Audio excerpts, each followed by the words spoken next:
বৃষ্টির পানি আজ রক্তাক্ত। আকাশ নিজেই আজ শোকাগ্রস্ত হয়ে ঝরছে। বিভিন্ন ধরনের বুকে লালচে জল জমে আছে, রাস্তায় আতঙ্ক ছড়িয়ে পড়েছে, কিন্তু চিত্রা কিছুই টের পাচ্ছে না। তার শরীর নিথর, চোখের পাতা ভারী, রক্তের স্রোতে সবকিছুই যেন ধোঁয়াশা। গুলিটা তাকে ছুতে গিয়েও ছুতে পারেনি, বরং তার পাশেই দাঁড়িয়ে থাকা ছোট্ট ছেলেটার মাথা ভেদ করে বেরিয়ে গেছে। মস্তিষ্কে ছিটকে পড়া টুকরাগুলো চিত্রার শরীরে এখনও লেগে আছে। ভয় আর ধাক্কায় তার হাত থেকে ফুচকার প্লেট পড়ে গেছে কাদা জলে। হৃৎপিণ্ডের গতি অস্বাভাবিক হয়ে উঠেছে, দৃষ্টি ঝাপসা হয়ে আসছে। কয়েক সেকেন্ডের মধ্যেই সমস্ত শরীর নিস্তেজ, মাটিতে লুটিয়ে পড়তে নেয় চিত্রা। তবে ফারাজ পড়ার আগেই তাকে সামলে দেয়। কয়েকটা মুহূর্ত থেকে কি হয়ে গেল? ফারাজের চোখে মুখে আতঙ্ক, তবে রক্ত কিংবা গুলির শব্দ নয়, বরং চিত্রার নেতিয়ে পড়া দেখে কেমন যেন একটা অনুভব হচ্ছে তার। ওই যে গলায় মাছের কাঁটা বিঁধলে কিংবা শরীরের প্রতিটি অংশ ফালি ফালি করলে যেমন যন্ত্রণা হয়, ঠিক তার চেয়েও বেশি। এক লহমার জন্যে ফারাজ নিজেও থমকে যায়। একবার তাকায় বাচ্চা ছেলেটার লুটিয়ে পড়া রক্তাক্ত দেহের দিকে, অন্যবার তার বুকের সঙ্গে লেপ্টে থাকা নিষ্প্রাণ প্রিয়তমার দিকে। গুলির শব্দে অভ্র দ্রুত গাড়ি থেকে নেমে আসে। চারিপাশে আতঙ্ক ছড়িয়ে পড়েছে, মুষলধারে বৃষ্টি হচ্ছে, তবুও মানুষ অবিরাম ছুটছে। মানুষের তো বাঁচতে হলে ছুটতেই হবে। কিশোরগঞ্জে ইদানিং ছিনতাইকারী, সন্ত্রাস, ডাকাতি ভয়ঙ্করভাবে বেড়ে গেছে। এর মূল কারণ কি এখানকার কাউন্সিলর জাতীয়তাবাদী বলে? ইসরে, সামান্য ক্ষমতা পেতেই পালোয়ান সাহেবরা অরাজকতা শুরু করেছে। যদিও তাদের দিয়ে এইসব আশা করা যায়। দলের দোষ দিয়ে লাভ নেই। ফারাজ ভিজছে, চিত্রাকে সঙ্গে নিয়ে ভিজছে। রাগে তার কপালের শিরা অব্দি নীল হয়ে এসেছে, চোখে জমেছে দপদপে আগুন। অভ্র ছুটে আসে, সঙ্গে ফারাজের বাকি লোকজনও। সবাই তাকে ঘিরে রাখে, যে কোনো মুহূর্তে আবারও গুলি চালাতে পারে সন্ত্রাসীরা। ভাই জলদি ওঠেন, বাবরি নিয়ে গাড়িতে যান ভাই। এখানকার পরিস্থিতি ভালো না। কালকে জেল থেকে সাবেক বিএনপি নেতা নাশিদ পালন পালিয়েছে। দেশের অবস্থা খুব খারাপ ভাই, দেরি করবেন না। ফারাজ দাঁতে দাঁত চেপে একটা ঢোক গিলল, চোখের শিরাগুলো রক্তিম হয়ে উঠেছে। এক মুহূর্ত চুপ থেকে সে চিত্রাকে শক্ত করে কোলে তুলে নিল। চিত্রাকে তুই হাসপাতালে নিয়ে যা। অভ্র দ্বিধাগ্রস্ত হয়ে বলল, ভাই আমি যা বলছি তাই কর। কিন্তু এই পরিস্থিতিতে আপনি কোথায় যাবেন, কাকে ধরবেন? আগে ভাবিকে সুস্থ হতে দিন ভাই। মেজাজ গরম করাস না। ফারাজ অভ্রর দিকে তাকিয়ে বলল, আমি জানি এসব কার কাছে, খুব ভালো করেই জানি। তুই চিত্রাকে নিয়ে হাসপাতালে যা। চিত্রা সুস্থ হয়ে বাড়ি ফেরার আগে আমি আমার কাজ সারব। আমার কলিজার ওপর হাত দেয়া, সারাদের কলিজা ছিঁড়ে এনে যদি কুত্তাকে না খাওয়াই, তাহলে আমার আব্বা দুইটা। অভ্র একটা শুষ্ক ঢোক গিলে। এসব ঝামেলায় না গেলে কি হয় না? যে কাজের জন্য দেশে আসা সেটা শেষ করে চলে গেলেই তো হয়। শুধু শুধু শত্রু বাড়ানোর কি দরকার? ফারাজ অভ্রকে পাশ কাটিয়ে গাড়ির দিকে এগিয়ে যায়। তার লোকগুলো মাথার উপর ছাতা ধরতে গেলে ফারাজ হুঙ্কার ছাড়ে, আরে ছাতা সরাবি নাকি ছাতা তোদের ছাতা সরা। লোকগুলো সাহস হয় না আর এগুনোর। ফারাজ চিত্রাকে গাড়িতে শুইয়ে দেয়। কালো বোরখা পরা মেয়েটার মুখে এখনো নিকাব। ফারাজ হাত বাড়িয়ে নিকাব সরিয়ে দিয়ে অভ্রকে নির্দেশ দেয়, ফারিয়াকে একটা কল করে হাসপাতালে আসতে বল। আর শোন, এসব খবর যেন বাড়ির কেউ এখনই না জানতে পারে। ফারাজ আরেকবার চিত্রার দিকে তাকায়, তারপর বলে, ও আমার আমানত। আমি ফেরার আগ অব্দি ওকে নিরাপত্তা দেওয়ার দায়িত্ব তোর। যদি কোনো ভুল হয় রে, তাহলে রামদা দিয়ে তোর কল্লা কেটে স্পেশাল মুড়িঘণ্ট বানাবো। অভ্র জবাব দেয় না, গাড়ি ছেড়ে দেয়। তবে যাওয়ার আগে মেয়েলি গলার একটা কান্নার শব্দ তার কানে ভেসে আসে। ওই বাচ্চার মা এসেছে বুঝি, লাশের সামনে পড়ে হাহাকার করছে, সাহায্যের জন্য আকুতি করছে। আচ্ছা, সন্তান হারানোর বেদনা সত্যি খুব পীড়া দেয়। চারটে লাশ পরপর সাজানো, নিথর বিকৃত নিঃশেষ। চারজনই সোহানের লোক। সোহান ধীরে ধীরে চায়ের কাপে চুমুক দিচ্ছে আর গভীর দৃষ্টিতে লাশগুলোর দিকে তাকিয়ে আছে। খুনের ধরন দেখে বোঝা যাচ্ছে একেবারে পেশাদার কাজ। ছেলেগুলো একটা মাদ্রাসা ছাত্রীকে তুলে নিয়ে ধর্ষণ করেছিল, তারপর ভোরে হত্যা করে জঙ্গলে লাশ ফেলে দিয়ে যায়। কিন্তু আফসোস, তাদের কুকর্মগুলো মানুষের চক্ষু নজরে পড়ে যায়। বলদগুলো একটা কাজও যদি ঠিক করে করতে পারত। প্রতিটা লাশের হাতের আঙ্গুল কাটা, নখ তোলা, কান ছেঁড়া। সবচেয়ে ভয়ঙ্কর ব্যাপার, ওদের মূল্যবান জিনিসটিও কেটে ফেলা হয়েছে। সোহান ধীরে ধীরে লুঙ্গির ভাঁজ ঠিক করলো, মুখে তেতো হাসি ফুটলো। সারা গুলারে একবারে হিজড়া বানাইয়ে উপরে পাঠাইলো। কামটা কি ভালো হইলো? সিফাত পাশেই দাঁড়িয়ে চুপচাপ, তার মুখ গম্ভীর। কিছুক্ষণ চুপ থেকে বলল, ভাই সব জেনে গেছে যে ওরা আমগো দলের লোক ছিল, তার উপর ধর্ষণ আর খুনের ব্যাপারটা হাই প্রোফাইল, কেমনে হ্যান্ডেল করুম? সোহান গোফে আঙ্গুল বুলিয়ে এক পা তুলে বসলো। তার কালো চামড়ায় ঘামের চিকচিকে আভা, চোখে অদ্ভুত এক ঝলক। সন্ধ্যা নেমেছে, আকাশে ভারী মেঘ, চারিপাশ নিস্তব্ধ, শুধু পেছন থেকে নদীর ঢেউয়ের শব্দ আসছে। জনগণ নাকি গণধলাই দিচ্ছে? সিফাত মাথা নাড়ল। হ ভাই, মেয়েগুলোও মারছে, জুতার বাড়ি দিছে। তাইলে হাতের আঙ্গুল আর কান আর ওইটা কাটলো কে?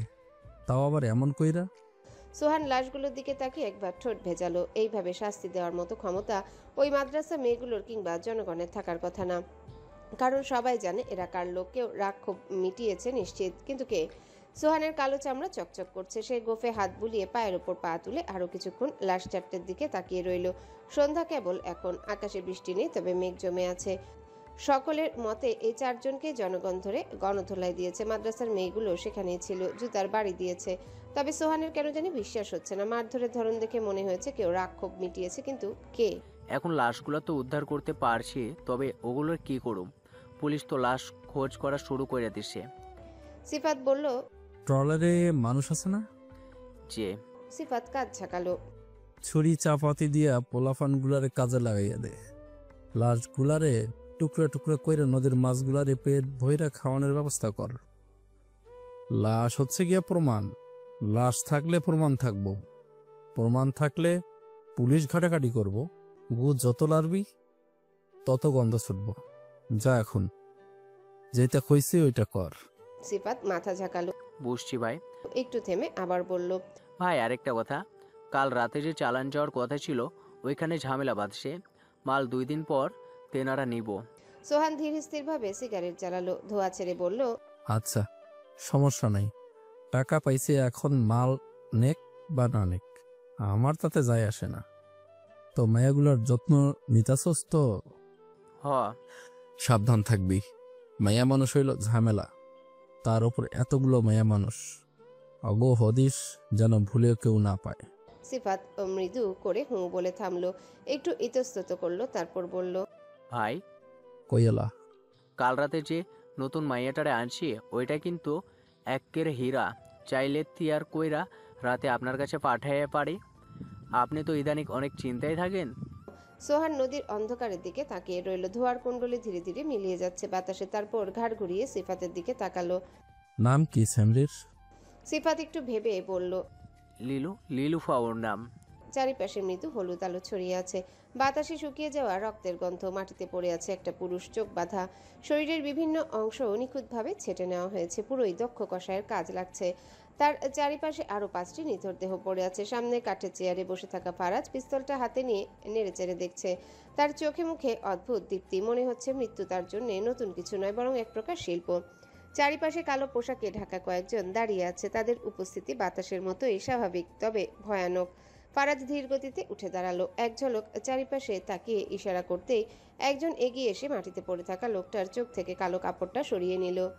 লোকটা এক পলক তাকালো ফারাজের দিকে। ভেতরে সমস্ত শক্তি নিঃশেষ হয়ে আসছে। গলাটা ঢিলে হয়ে এসেছে। শরীর আরো বেশি কুঁকড়ে গেছে। ফারাজ হাঁটু গেড়ে বসে তার থুতনিতে ঠান্ডা ধাতব পিস্তলটা ঠেকালো। ঠোঁটের কোণে এক চিলতে বিদ্রুপাত্মক হাসি টেনে বলল। ট্রিগারটা তুমিই চালিয়েছ তাই না জান্টুস? লোকটা থরথর করে কাঁপছে, ঠোঁট কাঁপছে, কিন্তু শব্দ বেরোচ্ছে না। ভূমিকম্প হলে যেভাবে মাটি কাঁপে ঠিক সেভাবেই কাঁপছে তার শরীর। কথা বলো না কেন জন্টু মন্টু? তোমার সঙ্গে কি আমি এখানে বাসর সারতে এসেছি? তো লজ্জায় তোমার জবানব্দি বাদুরের পশ্চাৎ দেশের মতো লাল হয়েছে কেন? মুখ থেকে স্বরবর্ণ ব্যঞ্জন বর্ণ কিছু বের হচ্ছে না। But why Kallu? বাবা ভাই, কাউরে মারার উদ্দেশ্য আমার ছিল না। তো মাঝে রাস্তায় শাড়ি চুড়ি পরে নার্গিস আপার গানে ডিস্কো ডান্স দিয়ে জনগণের কাছ থেকে টাকা নেওয়ার উদ্দেশ্য ছিল? লোকটা মাথা নিচু করে কাঁপা কাঁপা গলায় বলল। বাবা ভাই, ক্ষমা কইরা দেন, আর কোনোদিন চিন্তাই করবো না। তোর নাম কিরে জলহস্তি? লোকটা ঢোক গিলে বলল। হ্যাঁ হারুন। ফারাজ লোকটার দিকে তাকিয়ে রইল, চোখে মুখে প্রচন্ড বিরক্তি। আমি চিন্তা করি তোদের এত সাহস দিলটাকে শালা। দিনে দুপুরে মেন রোডে পিস্তল উঁচিয়ে ঘুরে বেড়ানো, পাবলিকের গায়ে হাত তোলা, গুলি ছোড়া, ছিনতাই করা। বাহ বাহ তালিয়া। ছিনতাইকারীর মুখ শুকিয়ে গেছে, চোখ দুটো পানিতে ভেসে যাচ্ছে, গলার শব্দ কেঁপে উঠছে কান্নায়। পুরুষ মানুষ শব্দ করে কাঁদছে, লজ্জার বিষয় না? ফারাজের কাছে এসব ছিনতাইকারীরা কখনোই পুরুষ সমাজের অংশ ছিল না। ভীরু কাপুরুষদের দেখলেই তার গায়ে জ্বালা ধরে যায়। এমন লোকেরা শুধুই ভয় পায়, কিন্তু সে ভয় তাদের বদলায় না। ভাই সাইরা দেন। লোকটি আবারও আকুতি জানায়, কণ্ঠে ভয় আর অনুনয়ের ছাপ স্পষ্ট। দয়া দেখাতে বলছো শালা? তুমি বোধহয় জানো না, দয়া নামক ছোট লোকই শব্দ ফারাজের অভিধান থেকে মায়ের গর্ভে থাকতেই কিক মেরে বের করে দিয়েছি। ফারাজ থামল। এমন কইরেন না ভাই, আমার বাসায় বউ বাচ্চা আছে, আমি ছাড়া তাও কেউ নাই। বিরক্তিতে মুখ বাঁকায় ফারাজ। ছ্যা, তুমি তো একেবারে বাচাল শোনা। তোতা পাখির মতো পটপট করা তোমার মতো কালো চামড়ার গরিলার মুখে একদম মানায় না। লোকটি চুপ করে যায়। ফারাজের চোখে কেমন যেন একটা অদ্ভুত উপহাস খেলা করছে। হয়তো তার সামনে বসে থাকা ব্যক্তিটি মানুষ নয়, এক ক্ষুদ্র তুচ্ছ কিছু। ফারাজ উঠে দাঁড়ালো, প্যাকেট থেকে একটা ধারালো ছুরি বের করে লোকটার আঙ্গুলের দিকে তাকায়। এই আঙ্গুল দিয়েই তো ট্রিগার প্লেস করেছিল, তাই না? দুজন কালো পোশাকধারী ব্যক্তি হারুনকে শক্ত করে তুলে বসায়, চেপে ধরে তাকে। হাতের আঙ্গুলগুলো শক্ত করে টেনে ধরে যেন নড়তে না পারে। তবে নড়ার ক্ষমতাই বা কোথায়? তার শরীরের প্রতিটা জয়েন্ট ইতিমধ্যে গুঁড়িয়ে দেওয়া হয়েছে। সে এখন কেবল নিস্তব্ধ যন্ত্রণার ভারে অবশ তার দেহ। ফারাজ ঝুঁকল, কোনো সতর্কতা ছাড়া এক ঝটকায় ছুরিটা চালিয়ে দিল। ছ্যাত! ডান হাতের তর্জনী মুহূর্তেই শরীর থেকে বিচ্ছিন্ন হয়ে যায়। গভীর কাটা অংশ থেকে গরম রক্ত গড়িয়ে পড়ে, গটগট শব্দে মেঝেতে ছড়িয়ে যায়। ভোঁতা কর্কশ এক আর্তনাদ ঘর জুড়ে প্রতিধ্বনিত হয়। তারপর মুহূর্তের জন্য নিস্তব্ধতা। কিন্তু নিস্তব্ধতা স্থায়ী হয় না। পরপর কয়েকটি আর্তনাদ বদ্ধ কক্ষে লোহমস্যক পরিস্থিতির জানান দেয়। প্রতিটা চিৎকার ক্রমেই ম্লান হয়ে আসে। ব্যথার চূড়ান্ত পর্যায়ে অনুভূতিগুলো নিস্তেজ হয়ে আসছে। ফারাজের সামনে পড়ে আছে 10টি বিচ্ছিন্ন আঙ্গুল। মেঝেতে জমে থাকা রক্তের কুয়াশায় ঢেকে গেছে চারিপাশ। ফারাজের শরীরের শার্টটাও রক্তে ভিজে একাকার। মুখে রক্ত ছিটকে কি ভয়ানক দেখাচ্ছে তাকে। আগের থেকে বিরক্ত ভাব কিছুটা কমেছে, ফুটে উঠেছে এক শীতল বিকৃত আনন্দ। হারুনের শরীর ধীরে ধীরে মাটিতে ঢলে পড়ে। তার গা থেকে শার্টটা কে যেন ছিঁড়ে খুলে ফেলে দিয়েছে। রক্তে ভেজা শরীর উদ্ভাসিত হয়ে উঠছে হলুদাভ আলোর নিচে। ফারাজ এবার হাতের মুঠোয় তুলে নেয় বড় রামদাটা। চকচকে ফলাটা আলোয় ঝলসে ওঠে। কেন জানি আমার কলিজার প্রতি আলাদা একটা দুর্বলতা কাজ করে। তবে আজকে কেবল কলিজা না, হৃৎপিণ্ডের প্রতিও কাজ করছে। দেখি মেপে তোর কলিজার হৃৎপিণ্ডের সাইজ কতখানি। শত হলেও তুই বড় সন্ত্রাসবাদী বলে কথা। ফারাজের কণ্ঠস্বর নিস্তরঙ্গ, কোনো উন্মত্ততা নেই। হারুনের গলায় পা রেখে জোরে চেপে ধরে ফারাজ। নরম কলাপসেবল হাড়গুলো চূর্ণ হওয়ার শব্দ হয়। তারপর বুকের উপর কয়েকটা প্রচণ্ড লাথি বসিয়ে দেয়। হারুনের নিভু নিভু প্রাণ, চোখে মুখে মৃত্যুর ছায়া স্পষ্ট, শরীরে শক্তি পর্যন্ত নেই আর। এক মুহূর্ত দেরি না করে ফায়াজ হঠাৎ রামদাটা চালিয়ে দেয় হারুনের বুকে। স্ট্রাক! চামড়া বিদীর্ণ করে বেরিয়ে আসে লাল রঙের কাঁচা মাংস। হৃৎপিণ্ডের কাছে পৌঁছানোর আগে হারুনের ফুসফুস থেকে ফেটে বেরিয়ে আসে এক বিভৎস চিৎকার, পুরো ঘর কাঁপিয়ে দেওয়া একটা চাপা আর্তনাদ। কিন্তু ফারাজ থামে না। সে রামদাটা টেনে নামিয়ে আনে বুকের মাঝখান বরাবর। হাড়ের গুড়িয়ে যাওয়ার খটখটে শব্দ বাতাসে মিলিয়ে যায়। তারপর তাজা উষ্ণ কলিজাটা তুলে আনে ফারাজ। রক্তে ভেজা কাঁপতে থাকা একটা অঙ্গ, যা এখনো জীবনের শেষ ছন্দ বাজিয়ে চলেছে। ফারাজের চোখে পৈশাচিক আনন্দ। হাতে ধরা রক্তমাখা কলিজার দিকে তাকিয়ে এসে বলে উঠল, এত ছোট কলিজা নিয়ে সন্ত্রাসবাদী হতে এসেছিলি? জলজান্ত মানুষটার বুক চিরে কলিজা বের করে আনার পরও ফারাজের মনে এক চুল প্রশান্তিও আসছে না। এত সহজে হওয়া মৃত্যুটা তাকে সন্তুষ্ট করতে পারেনি। সে আরও কিছু চাইছিল, আরও অনেক কিছু। ফারাজকে আজ কোনো অংশেই নরপিশাচের থেকে কম লাগছে না। তার রক্তমাখা হাত থেকে লাফাচ্ছে টাটকা কলিজাটা, আঙ্গুলের ফাঁক দিয়ে গড়িয়ে পড়ছে উষ্ণ লালচে রক্তের ধারা। তবুও সে নির্বিকার। ফারাজ কলিজাটাকে নিষ্প্রিয় হাতে ছুঁড়ে ফেলে দেয় হারুনের রক্তাক্ত বুকের উপর। তারপর আবারও রামদার ফলাটা চালিয়ে দেয় বুকের খাঁচায়। দু হাতে মাংসের গহ্বর ফাঁক করে টেনে বের করে আনে হৃৎপিণ্ডটা। ধুকপুক ধুকপুক হৃৎপিণ্ডটা তখনও জীবিত, তাজা গরম লাল রক্তে থপথপ করছে। ফারাজ হৃৎপিণ্ডটা হাতের তালুতে নিয়ে কিছুক্ষণ তাকিয়ে থাকলো। কি অদ্ভুত প্রাণের স্পন্দন! এত ছোট অথচ এত ক্ষমতা ধরা একটা বস্তু, যা মানুষকে বাঁচিয়ে রাখে। আবার সে বিনা মানুষের মৃত্যু অনিবার্য। ফারাজ আবারও হাসলো। হঠাৎ হৃৎপিণ্ডটা ছুঁড়ে ফেলে দিয়ে ছেলেগুলোর দিকে তাকায় ফারাজ। কণ্ঠস্বর আগের মতোই শীতল, তবে তাতে চাপা নিষ্ঠুরতা মিশে আছে, যা ক্রমশ ঘন হয়ে উঠছে। হৃৎপিণ্ডটা ভালো থাকলে ডোনেট করে দিবি, আর শরীরের বাকি অংশগুলো যেগুলো ঠিক আছে সেগুলোও কাজে লাগাবি। কিছুক্ষণ থেমে চোখ সরু করে পুনরায় বলল, আর এই জানোয়ারের দেহ 1101 টুকরো করে রাস্তার অনাহারী কুকুরগুলোকে খাইয়ে আসবি, যেন তার পাপের শেষ কণাটুকুও পৌঁছে গলে কুকুরের পেটে মিশে যায়। ঘর জুড়ে তখন রক্তের ভারী গন্ধ। হারুনের নিথর শরীর মেঝেতে পড়ে আছে দুই ভাগে বিভক্ত হয়ে। চারিপাশে দেয়াল ছিটকে থাকা রক্তের ছোপগুলো ফারাজের নীরব উন্মত্ততার সাক্ষ্য বহন করছে। সে বুলিয়ে কপালের সামনে চলে আসা রক্তমাখা চুলগুলো ঠিক করে নেয়। মুখের উপর ছিটকে পড়া রক্তের ডলাটুকু থুতু দিয়ে গিলে নেয় অনায়াসে। তার চোখে এখন আর কোনো বিরক্তি নেই, নেই কোনো ক্রোধ। আছে কেবল এক ধোঁয়াশাচ্ছন্ন বিকৃত প্রশান্তি। ঘরটা এখন শীতল হয়ে গেছে, পুরোই নিঃশব্দ। এতক্ষণ পর্যন্ত যে মৃত্যুর ছায়ার মতো ঘুরে বেড়াচ্ছিল কক্ষের কোনায় কোনায়, সে এখন ফারাজের মুখে সে বাঁকা হাসির মধ্যে স্থায়ী বাসা বেঁধেছে। ফারাজ আরও একবার কলিজাটার দিকে তাকায়, ফিসফিস করে বলে, কলিজাটা আজ আমি নিজ হাতে রান্না করব, তারপর তারপর স্বাদ গ্রহণের পালা। দক্ষিণা বাতাসে স্নিগ্ধ পরশ নিঃশব্দ মেঘাচ্ছন্ন রাতের মাদকতা আরও বাড়িয়ে তুলেছে। হাসপাতালের জানালা দিয়ে আসা হালকা পিরপির হাওয়ায় চিত্রার চুল এলোমেলো হয়ে যাচ্ছে বারবার। সে চুপচাপ জানালার দিকে তাকিয়েছে, রাতের উদাসীনতার মধ্যে কোনো অর্থ খুঁজে পাওয়ার চেষ্টা করছে। হাসপাতালের একঘেয়ে বেডে শুয়ে আছে সে বাধ্য হয়ে। কিছুক্ষণ আগে ফারিয়া এসেছিল, কথা বলেছিল কিছুক্ষণ। এখন হয়তো করিডোরে পায়চারি করছে। চিত্রার হাতে স্যালাইনে সূচ বিঁধে আছে, শরীরও ভীষণ দুর্বল। কিন্তু চিত্রার মন পড়ে আছে অন্য কোথাও। তার চোখের সামনে বারবার ভেসে উঠছে সেই নিষ্পাপ শিশুটির নিথর দেহ। কি থেকে কি হয়ে গেল আজ? সন্ত্রাসের বিষ বাষ্প আজ কিশোরগঞ্জকে গ্রাস করেছে, কাল হয়তো পুরো দেশকে করবে। এসব কেবল নৃশংসতা নয়, এর পেছনে আছে সুপরিকল্পিত এক ব্যবসা। যারা মানুষকে অমানুষে পরিণত করছে, তাদের দিয়ে অপরাধ করিয়ে ফায়দা লুটছে, তারা এসব ঘটনার মূল কারিগর। রাজনৈতিক চালের চেয়ে এখন ব্যবসায়িক স্বার্থই বেশি প্রাধান্য পাচ্ছে। চিত্রা শ্বাস ছাড়ল। আজকের আকাশ তাকে বাড়ির কথা মনে করিয়ে দিচ্ছে। এই দিনে বাড়িতে কত আয়োজন হতো, গরম গরম ভাজা পোড়া, চায়ের আড্ডা চলতো দীর্ঘ রাত অবধি। চিত্রা নিজ হাতে সবকিছু করতো, নিজের ভাগের খাবারটুকু লুকিয়ে যখন সোহাগকে দিত তখন যে কি শান্তি লাগতো। চিত্রার এক রাতের কথা, সেদিন ঝুম বৃষ্টি হচ্ছিল, বাড়িতে সন্ধ্যা থেকে বিদ্যুৎ ছিল না। এক রাতের কথা, সেদিন ঝুম বৃষ্টি হচ্ছিল, বাড়িতে সন্ধ্যা থেকে বিদ্যুৎ ছিল না। চারিদিকে কেবল প্রকৃতির নীরব কান্না। প্রতিদিনের মতোই চিত্রা লুকিয়ে লুকিয়ে সোহাগের রুমে গেল। সে প্রায় যেত, ঘুমন্ত সোহাগের পাশে বসে থাকতো, নিঃশব্দে চেয়ে চেয়ে স্বপ্ন দেখত একদিন এই মানুষটার পাশে সারা জীবন কাটিয়ে দেওয়ার। কিন্তু সেদিন সোহাগ রুমে ছিল না। চিত্রা দুশ্চিন্তায় পড়ে গেল। কোথায় গেল সে? হঠাৎ করেই তার মনে পড়ল ছাদের কথা। ছুটে গেল সেখানে। সোহাগ একলা দাঁড়িয়েছিল, প্রবল বৃষ্টিতে ভিজছিল নিঃশব্দে। পরনে সাদা স্যান্ডো গেঞ্জি ভিজে শরীরের সঙ্গে লেপ্টে গিয়েছিল, লুঙ্গিটাও ভারী হয়ে গিয়েছিল জলে। কিছু না বলে চিত্রাও পাশে গিয়ে দাঁড়ালো। সারা রাত তারা একটা কথাও বলেনি, শুধু একসঙ্গে ভিজেছে, তাতেই চিত্রা খুশি ছিল। অথচ আজ সেই সোহাগ চিত্রাকে মনে রাখে না। যে সোহাগ একসময় চিত্রার সামান্য জ্বরেও পুরো বাড়ি মাথায় তুলতো, সে এখন অন্য কাউকে ভালোবাসে, অন্য কাউকে বিয়ে করার স্বপ্ন দেখে। চিত্রার চোখের কোণে অজান্তে জল জমে ওঠে, মুহূর্তেই কান্না ফেটে বেরিয়ে আসে তার বুক থেকে। সবাই বলে কাঁদলে নাকি মন হালকা হয়, দুঃখ কমে যায়। যদি দুঃখের সঙ্গে তার স্মৃতিগুলো মুছে যেত তাহলে বোধহয় ভালো হতো। কিন্তু মানুষ স্মৃতির বাহক, স্মৃতি নিয়ে বাঁচতে হয় তাকে। তবে যারা স্মৃতি ভুলতে পারে তারাই সামনে এগোতে পারে। চিত্রার এখন অনেক দূর যেতে হবে, মাঝপথে সে কিছুতেই থামতে পারবে না, কিছুতেই না। কেঁদেছ কেন প্রিয়তমা?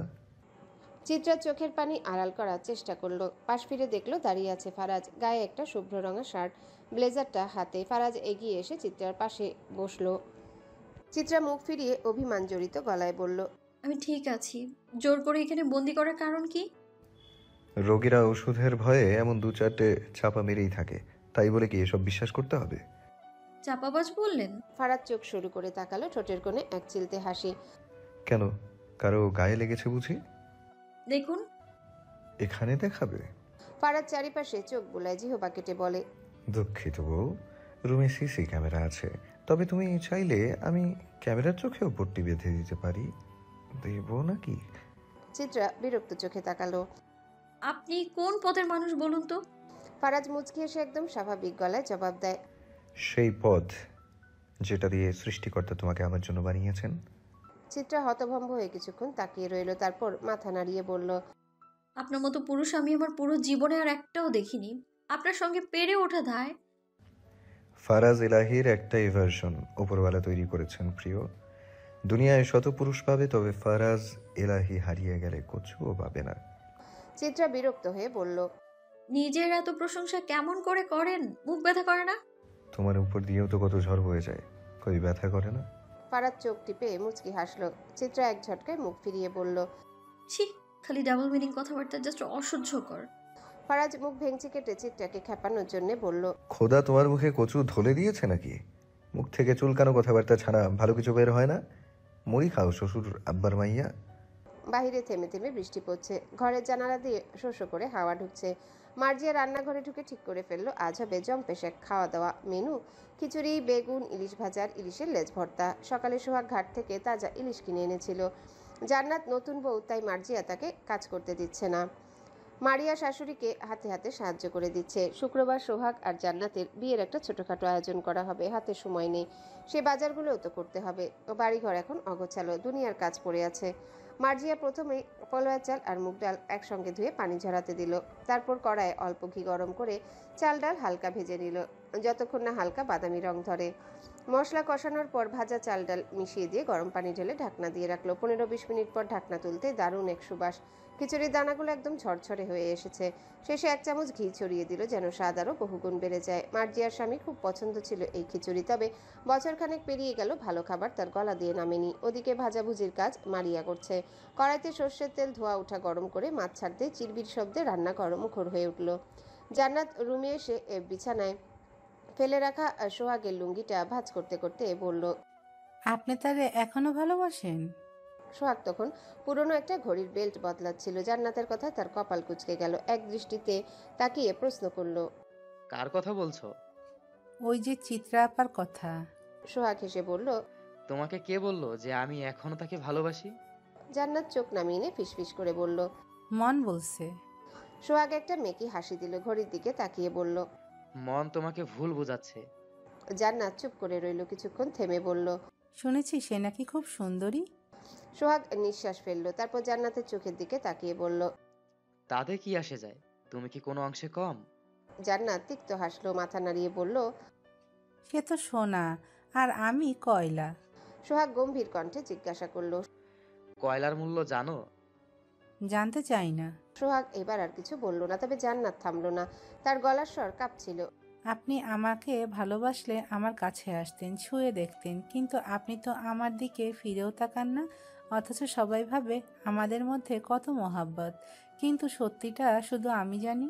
সোহাগ কোনো জবাব দিল না, কেবল পাশের টেবিল থেকে সিগারেটের প্যাকেটটা তুলে নিয়ে দরজার দিকে হাঁটা দিল। জান্নাত পেছন থেকে মৃদু কণ্ঠে জিজ্ঞাসা করলো, কোথায় যাচ্ছেন? সোহাগ দরজার সামনে দাঁড়িয়ে একটু থামলো, তারপর কটাক্ষ ভরা গলায় বলল, সিগারেটের সঙ্গে প্রেম করতে যাচ্ছি সখী, একটু হাওয়া খেতে চাই।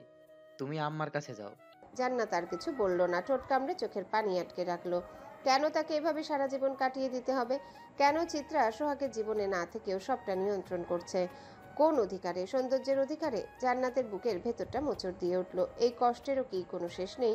ফারাজের গাড়ি বাড়ির ভেতরে ঢুকতে লোকজন দৌড়ে এলো তাকে অভ্যর্থনা জানাতে, কিন্তু ফারাজ কারো দিকে তেমন একটা তাকালো না। সে বরাবরের মতোই গম্ভীর। চিত্রার হাতে এখনো ব্যথা। সে ধীরে ধীরে গাড়ি থেকে নামতে গেল, কিন্তু ফারাজ আগেই দরজা দিয়ে বেরিয়ে মুহূর্তের মধ্যে তার সামনে এসে দাঁড়ালো। কোথায় যাচ্ছ বউ? ফারাজ একদম তার পথ আটকে দাঁড়ালো। চিত্রা বিরক্ত গলায় বলল, মরতে। ফারাজ হেসে ফেলল, দুই হাতে কোমর ধরে বলল, এই মরামুখ শ্বশুরের ঘাট তেরা মাইয়া, স্বামীর সঙ্গে রোমান্স করতে হয়, তেরামি নয়। এসব শেখায়নি কেউ? চিত্রার চোখ মুখ গরম হয়ে উঠল, কাপা গলায় বলল, আমার মরা বাবাকে নিয়ে কিচ্ছু বলবেন না, একদম একেবারে মেরে চারার মতো বাগানে রোপণ করে দেব।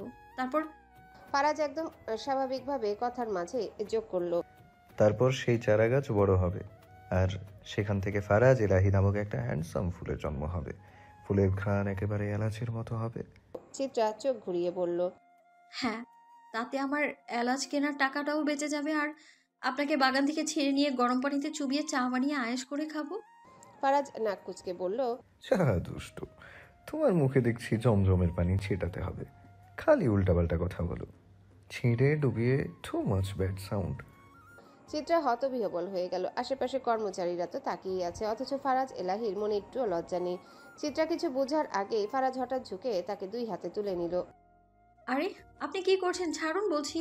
ফারাজ ঠোঁটের কোণে এক চিলতে হাসি নিয়ে বলে, ছাড়ার জন্য ধরিনি বউ, স্বীকার করবো বলে ধরেছি। চিত্রা ধাক্কা দিয়ে নামার চেষ্টা করে, কিন্তু ফারাজের বাঁধন শক্ত।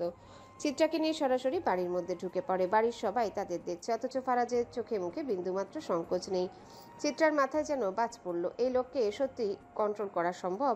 চিত্রাকে ধীরে বিছানায় শুইয়ে দিয়ে ফারাজ শার্টের উপরের বোতামটা আলগা করলো, তারপর কোনো রকম ভনিতা না করে গলা ফাটিয়ে ডাক দিল, মিতালি, শালি কই তুমি? চিত্রা হতভম্ব হয়ে তাকিয়ে রইল। এমন সময় এমন মুহূর্তে ষাঁড়ের মতো চেঁচানোর প্রয়োজনটা কি? তার মাথা যেন ভো করে উঠল। মিতালিকে কেন ডাকছেন? কি দরকার? চিত্রা বিরক্ত স্বরে জিজ্ঞাসা করলো। মিতু? ফারাজ কপাল কুঁচকে তাকালো। হ্যাঁ, আমি ওকে ভালোবেসে মিতু বলে ডাকি। কোনো সমস্যা? ফারাজ চোখ শুরু করলো। ন্যাকামি। যাক, আমিও ভালোবেসে আজ থেকে তোমাকে চুতু বলে ডাকবো। কোনো সমস্যা? চিত্রা ধপাস করে উঠে বসে তাকালো। চুতু? এটা আবার কেমন নাম? কেন, পছন্দ হয়নি? চাইলে শুটকি, সাদামুলা কিংবা লিলিপুট বলেও ডাকতে পারি। তোমার সঙ্গে নামগুলো বেশ যায়। চিত্রার আগে গোল গোল করে তাকালো। ধ্যাৎ। ফারাজ গলা নামিয়ে রহস্যময় কণ্ঠে বলল, বুঝতে পেরেছি তোমার যে প্রেমের নেশা ধরেছে। এমন হ্যান্ডসাম স্বামী থাকলে নেশা ধরাটা স্বাভাবিক। I know, don't worry. নেশাটা যেহেতু আমার কারণেই ধরেছে, তাই তো কমানোর দায়িত্বটাও আমার। চিত্রা কিছু বলার আগে দরজার কাছে হুড়মুড় করে মিতালি হাজির হলো। শ্বাস নিতে কষ্ট হচ্ছে, সিঁড়ি বেয়ে দৌড়ে এসেছে সে। হাঁপাতে হাঁপাতে বলল, যে খালু। ফারাজ ভ্রু উঁচিয়ে তাকালো। কিরে, হাঁপানি রোগীর মতো নিঃশ্বাস ফেলছিস কেন? যাকগে, আমার জন্য 1 কাপ চা বানিয়ে আন।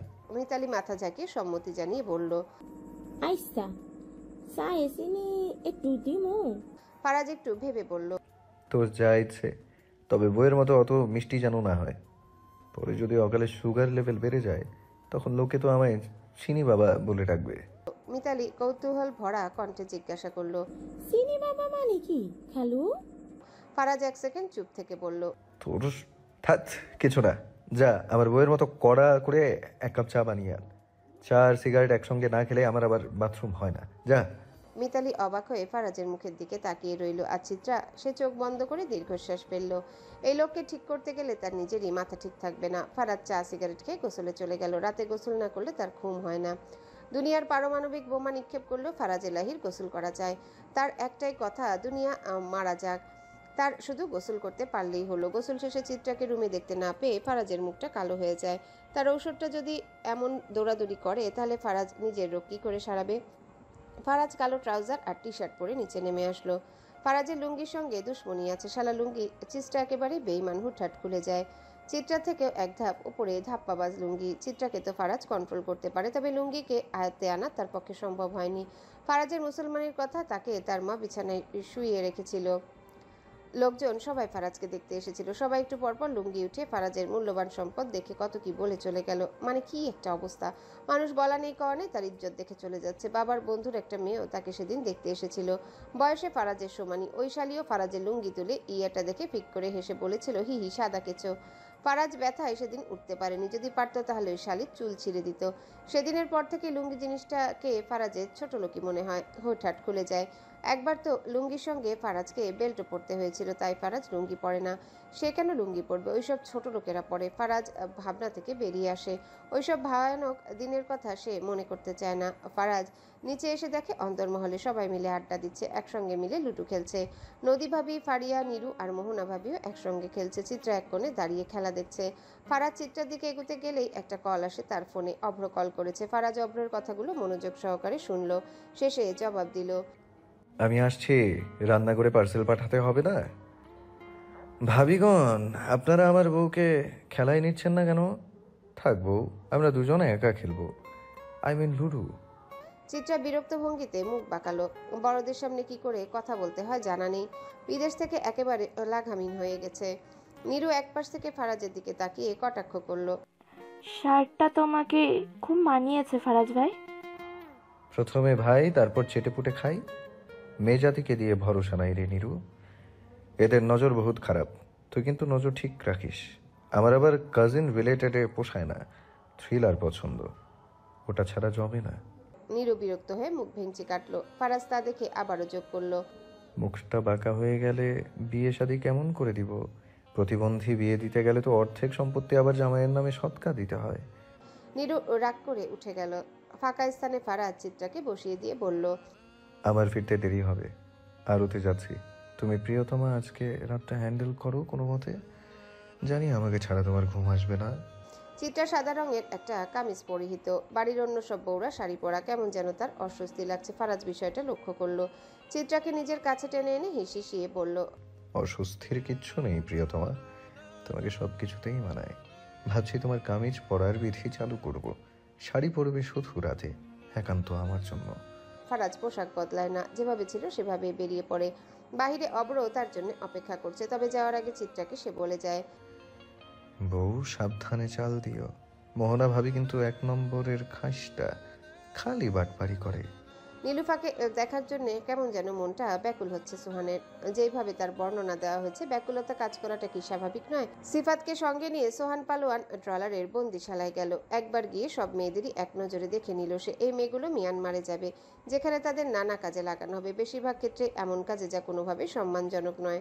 সোহানের কাছে এসব কেবলই সমাজের বোঝা। তার নিজের একটা দর্শন আছে। সে মনে করে এই মেয়েরা এমনিতেই বেঁচে থাকার মতো কোনো কারণ খুঁজে পায় না। এদের জন্য লড়াই করার কেউ নেই, সমাজেও এদের মূল্য নেই। তাই তাদের সরিয়ে ফেলা কিংবা অন্য কোথাও পাঠিয়ে দেওয়া এ যেন তার এক ধরনের সমাজ পরিশোধনের কাজ। আর তাই সে সবসময় নিম্নবর্গের মানুষদের নিশানা করে। সিফাত ইতিমধ্যে নীলুফার কাছে একটা ছেলেকে পাঠিয়েছে তাকে তৈরি করার জন্য। অনেকক্ষণ কেটে গেছে কিন্তু ছেলেটার কোনো খোঁজ নেই। অস্থির হয়ে উঠল সিফাত। বিরক্ত হয়ে পকেট থেকে ফোন বের করে কল করার ঠিক আগেই দেখা গেল ছেলেটা দৌড়ে তাদের দিকে ছুটে আসছে। ছেলেটার শ্বাস অস্থির, কপাল বেয়ে ঘাম ঝরছে। ভয় আর দুশ্চিন্তায় থতমত খাওয়া কণ্ঠে বলল, মাইয়াটা ট্রায়ালে নাই, পালাইছে। মাইয়াটা পালাইছে। রাতের বৃষ্টি এখনো থেমে থেমে পড়ছে। বাতাস কেমন যেন স্থবির। এখানকার সবই ঠিক আছে, তবে সমস্যা একটাই, বাতাস বইতে দেরি, তবে বিদ্যুৎ যেতে এক মুহূর্ত সময় লাগে না। চিত্রার ঘুম ভাঙতে পাশ ফিরে ফারাজকে দেখলো উদাম শরীরে উপর হয়ে কোলবালিশ জড়িয়ে গভীর ঘুমে মগ্ন। কোলবালিশটা যদি মানুষ হতো তাহলে এতক্ষণে দম আটকে প্রাণ হারাতো। চিত্রা ধীর পায়ে উঠে দাঁড়ালো। ফজরের নামাজ পড়ে বারান্দায় গিয়ে ঠেস দিয়ে দাঁড়াতে চোখ পড়ল পুকুরের দিকে। বৃষ্টির পানিতে থই থই করছে চারিপাশ। গাছপালার পাতায় পানি জমে টুপটাপ পড়ে যাচ্ছে। এক মুহূর্তের জন্য পুকুরের জলে কি যেন একটা নড়ল। চিত্রার ভ্রু কুঁচকে গেল। তার দৃষ্টি আরো মনোযোগী হলো। পানির উপর কিছু একটা ভেসে আছে, একটা নয় দুটো। তার নিঃশ্বাস ভারী হয়ে এলো। সে ভালো করে দেখার চেষ্টা করলো। মানুষ, হ্যাঁ এগুলো মানুষেরই শরীর। চিত্রার বুক কেঁপে উঠলো। ধরফড়িয়ে ঘরের ভিতরে ফিরে এলো সে। ফারাজ, চিত্রার কণ্ঠে আতঙ্ক জড়ানো। ফারাজ কেবলই গভীর ঘুম থেকে জেগেছে। ভাঙা চোখে চিত্রার দিকে তাকালো। ফারাজ, নিচে পুকুরের লাশ। কয়েক সেকেন্ড চুপচাপ তাকিয়ে থাকলো ফারাজ। সে চিত্রার কথার অর্থ বুঝতে পারছে না। চিত্রার চোখ ছলছল করছে। ভয় আর হতবাক ভাব মিশে গেছে তার চেহারায়। ফায়াজ নিঃশব্দে উঠে বসলো। এক নিমিষে ঘুম উড়ে গেছে তার। ভারী চোখে একবার চিত্রার কাঁপতে থাকা মুখের দিকে তাকিয়ে সে ধীর পায়ে বারান্দায় গেল। পুকুরের দিকে তাকিয়ে দেখলো সত্যি দুটো নিথর শরীর ভেসে আছে পানিতে, তবে ফারাজের মুখে কোনো প্রতিক্রিয়া নেই। চিত্রা কাঁদতে কাঁদতে কিছু একটা বলছে কিন্তু ফারাজ তা শুনছে না। সে নির্বিকার ভঙ্গিতে প্যাকেট থেকে একটা সিগারেট বের করলো, নিঃশব্দে ধরিয়ে এক টান দিল। তারপর গায়ে একটা টি শার্ট চাপিয়ে মোবাইল বের করলো পকেট থেকে। কাকে যেন একটা কল দিল। নিচে নামছি। শুধু এইটুকুই বলল সে। তারপর কোনো শব্দ না করে সিঁড়ি দিয়ে নিচে নামতে শুরু করলো। চিত্রা কিছু বুঝে ওঠার আগে তার পেছন পেছন ছুটে গেল। অনুমতির অপেক্ষা করার প্রয়োজন নেই। পুলিশ এসেছে তদন্ত করতে। তবে কেস সাংঘাতিক। মানুষ দুটোকে নৃশংসভাবে মারা হয়েছে। চোখ দুটো কোঠর থেকে তুলে আনা হয়েছে। ধারালো কিছু একটা দিয়ে যৌনাঙ্গ উপড়ে ফেলা হয়েছে। আর দুজনার ঠোঁট দুটো সেলাই করা। মনে হচ্ছে কেউ নিখুঁতভাবে কাঁথা সেলাই টেনেছে। লাশের গলায় ফুলের কাঁটা, গোলাপ ফুলের কাঁটা। তবে শরীরে ফেন্টানিল ড্রাগস পুশ করা হয়েছে মৃত্যু খুব জলদি হওয়ার জন্য। ফুলের মধ্যে এই বিষ দেওয়া হয়েছিল, যার গন্ধ শুকতে গিয়ে মরণ চলে এসেছে। বাড়ির মানুষের মধ্যে আতঙ্ক ছড়িয়ে পড়েছে। এমন একটা ঘটনা ঘটে গেল অথচ কেউ কিছুই টের অবধি পায়নি। খুনি নিশ্চয়ই রাতের বৃষ্টিময় অন্ধকারকে কাজে লাগিয়েছে। বৃষ্টির মধ্যে চিৎকারের শব্দ কারো কানে আসার কথা না। আর সবচেয়ে বড় কথা, পুরনো পুকুর পাড়ের দিকে কেউ যায় না। খুনি সেই সুযোগকেই কাজে লাগিয়েছে। তবে অবাক করার বিষয়, খুনির সাহস কতখানি হলে এলাহি বাড়িতে খুন করে লাশ এলাহিদের পুকুরে ভাসিয়ে দিতে পারে। তবে খুনি আর যেই কেউই হোক না কেন বাহিরের লোক না। চিত্রা ফারাজের আড়ালে দাঁড়িয়ে লাশ দেখার সাহস দেখাতে চাইলেও ফারাজ এক ঝটকায় তাকে টেনে বাড়ির ভেতর নিয়ে এলো। রুমে গিয়ে দরজা লাগিয়ে বলল, এসব কাজ থেকে দেখার দরকার নেই তোমার। হুঁশ হারালে আবার হাসপাতালে ছোটাছুটি করতে হবে। কিন্তু চিত্রার ভেতরে আতঙ্ক চেপে বসেছে। কাল বাগানে যে কর্মী তাকে উত্তপ্ত করেছিল আজ সেই লাশ হয়ে ভেসে উঠল। তার গলা শুকিয়ে এলো। ধীরে ধীরে ফারাজের দিকে তাকালো। ফারাজ কিছু করেনি তো? গত রাতে ফারাজ কখন বাড়ি ফিরেছিল সে জানে না। হাতে ব্যথা নিয়ে ঘুমাতে গিয়ে কখন গভীর নিদ্রায় তলিয়ে গিয়েছিল কিছুই বুঝতে পারেনি। চিত্রা আরও একবার ফারাজের দিকে তাকালো অদ্ভুত অনুসন্ধানী দৃষ্টিতে। ফারাজ তখনও কোনো কথা বলছে না, চুপচাপ গ্লাসে মদ ঢেলে গিলছে, যেন সবকিছুই স্বাভাবিক। চিত্রা ধীর পায়ে এগিয়ে এলো। ফারাজের সামনে বসে সরাসরি চোখে চোখ রেখে ফিসফিস করে জিজ্ঞাসা করলো, খুনের পেছনে আপনার হাত আছে নাকি? দোতলা বাড়ি, চারিপাশ ঘন গাছপালায় ঘেরা। নাম পালোয়ান মঞ্জিল। এই বাড়ির দুই উত্তরাধিকারী, সোহান পালোয়ান ও তার ছোট ভাই সুমন পালোয়ান। সুমনের সংসারে আছে স্ত্রী মাহবুবা, দুই সন্তান নিয়ে সে ব্যস্ত। কিন্তু 31 পেরোলেও সোহান এখনো বিয়ে করেনি। সে মায়ের প্রতি অসম্ভব ভক্ত। মায়ের সুখের জন্য সে সব করতে পারে, এমনকি পাপেও জড়াতে দ্বিধা করে না।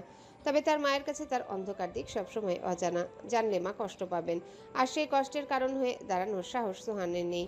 আজ সকাল থেকেই তার মাথা ব্যথা করছে। গত রাত থেকে যা কিছুতেই কমছে না। তবে সবচেয়ে বড় সমস্যা নীলুর নিখোঁজ হওয়া। অনেক খোঁজাখুঁজি করেও তাকে পাওয়া যায়নি। তার বাড়িতেও খোঁজ নেওয়া হয়েছে, কিন্তু সে সেখানে যায়নি। নীলু তার দলের অনেক সদস্যদের চেহারা দেখে ফেলেছে। যদি কোনো ঝামেলা বাঁধিয়ে বসে, মেয়েদের মন বোঝা কঠিন, তারা একটা ভাবে আরেকটা করে। নীলুকে অবশ্যই খুঁজে বের করতে হবে ঝামেলা হওয়ার আগেই।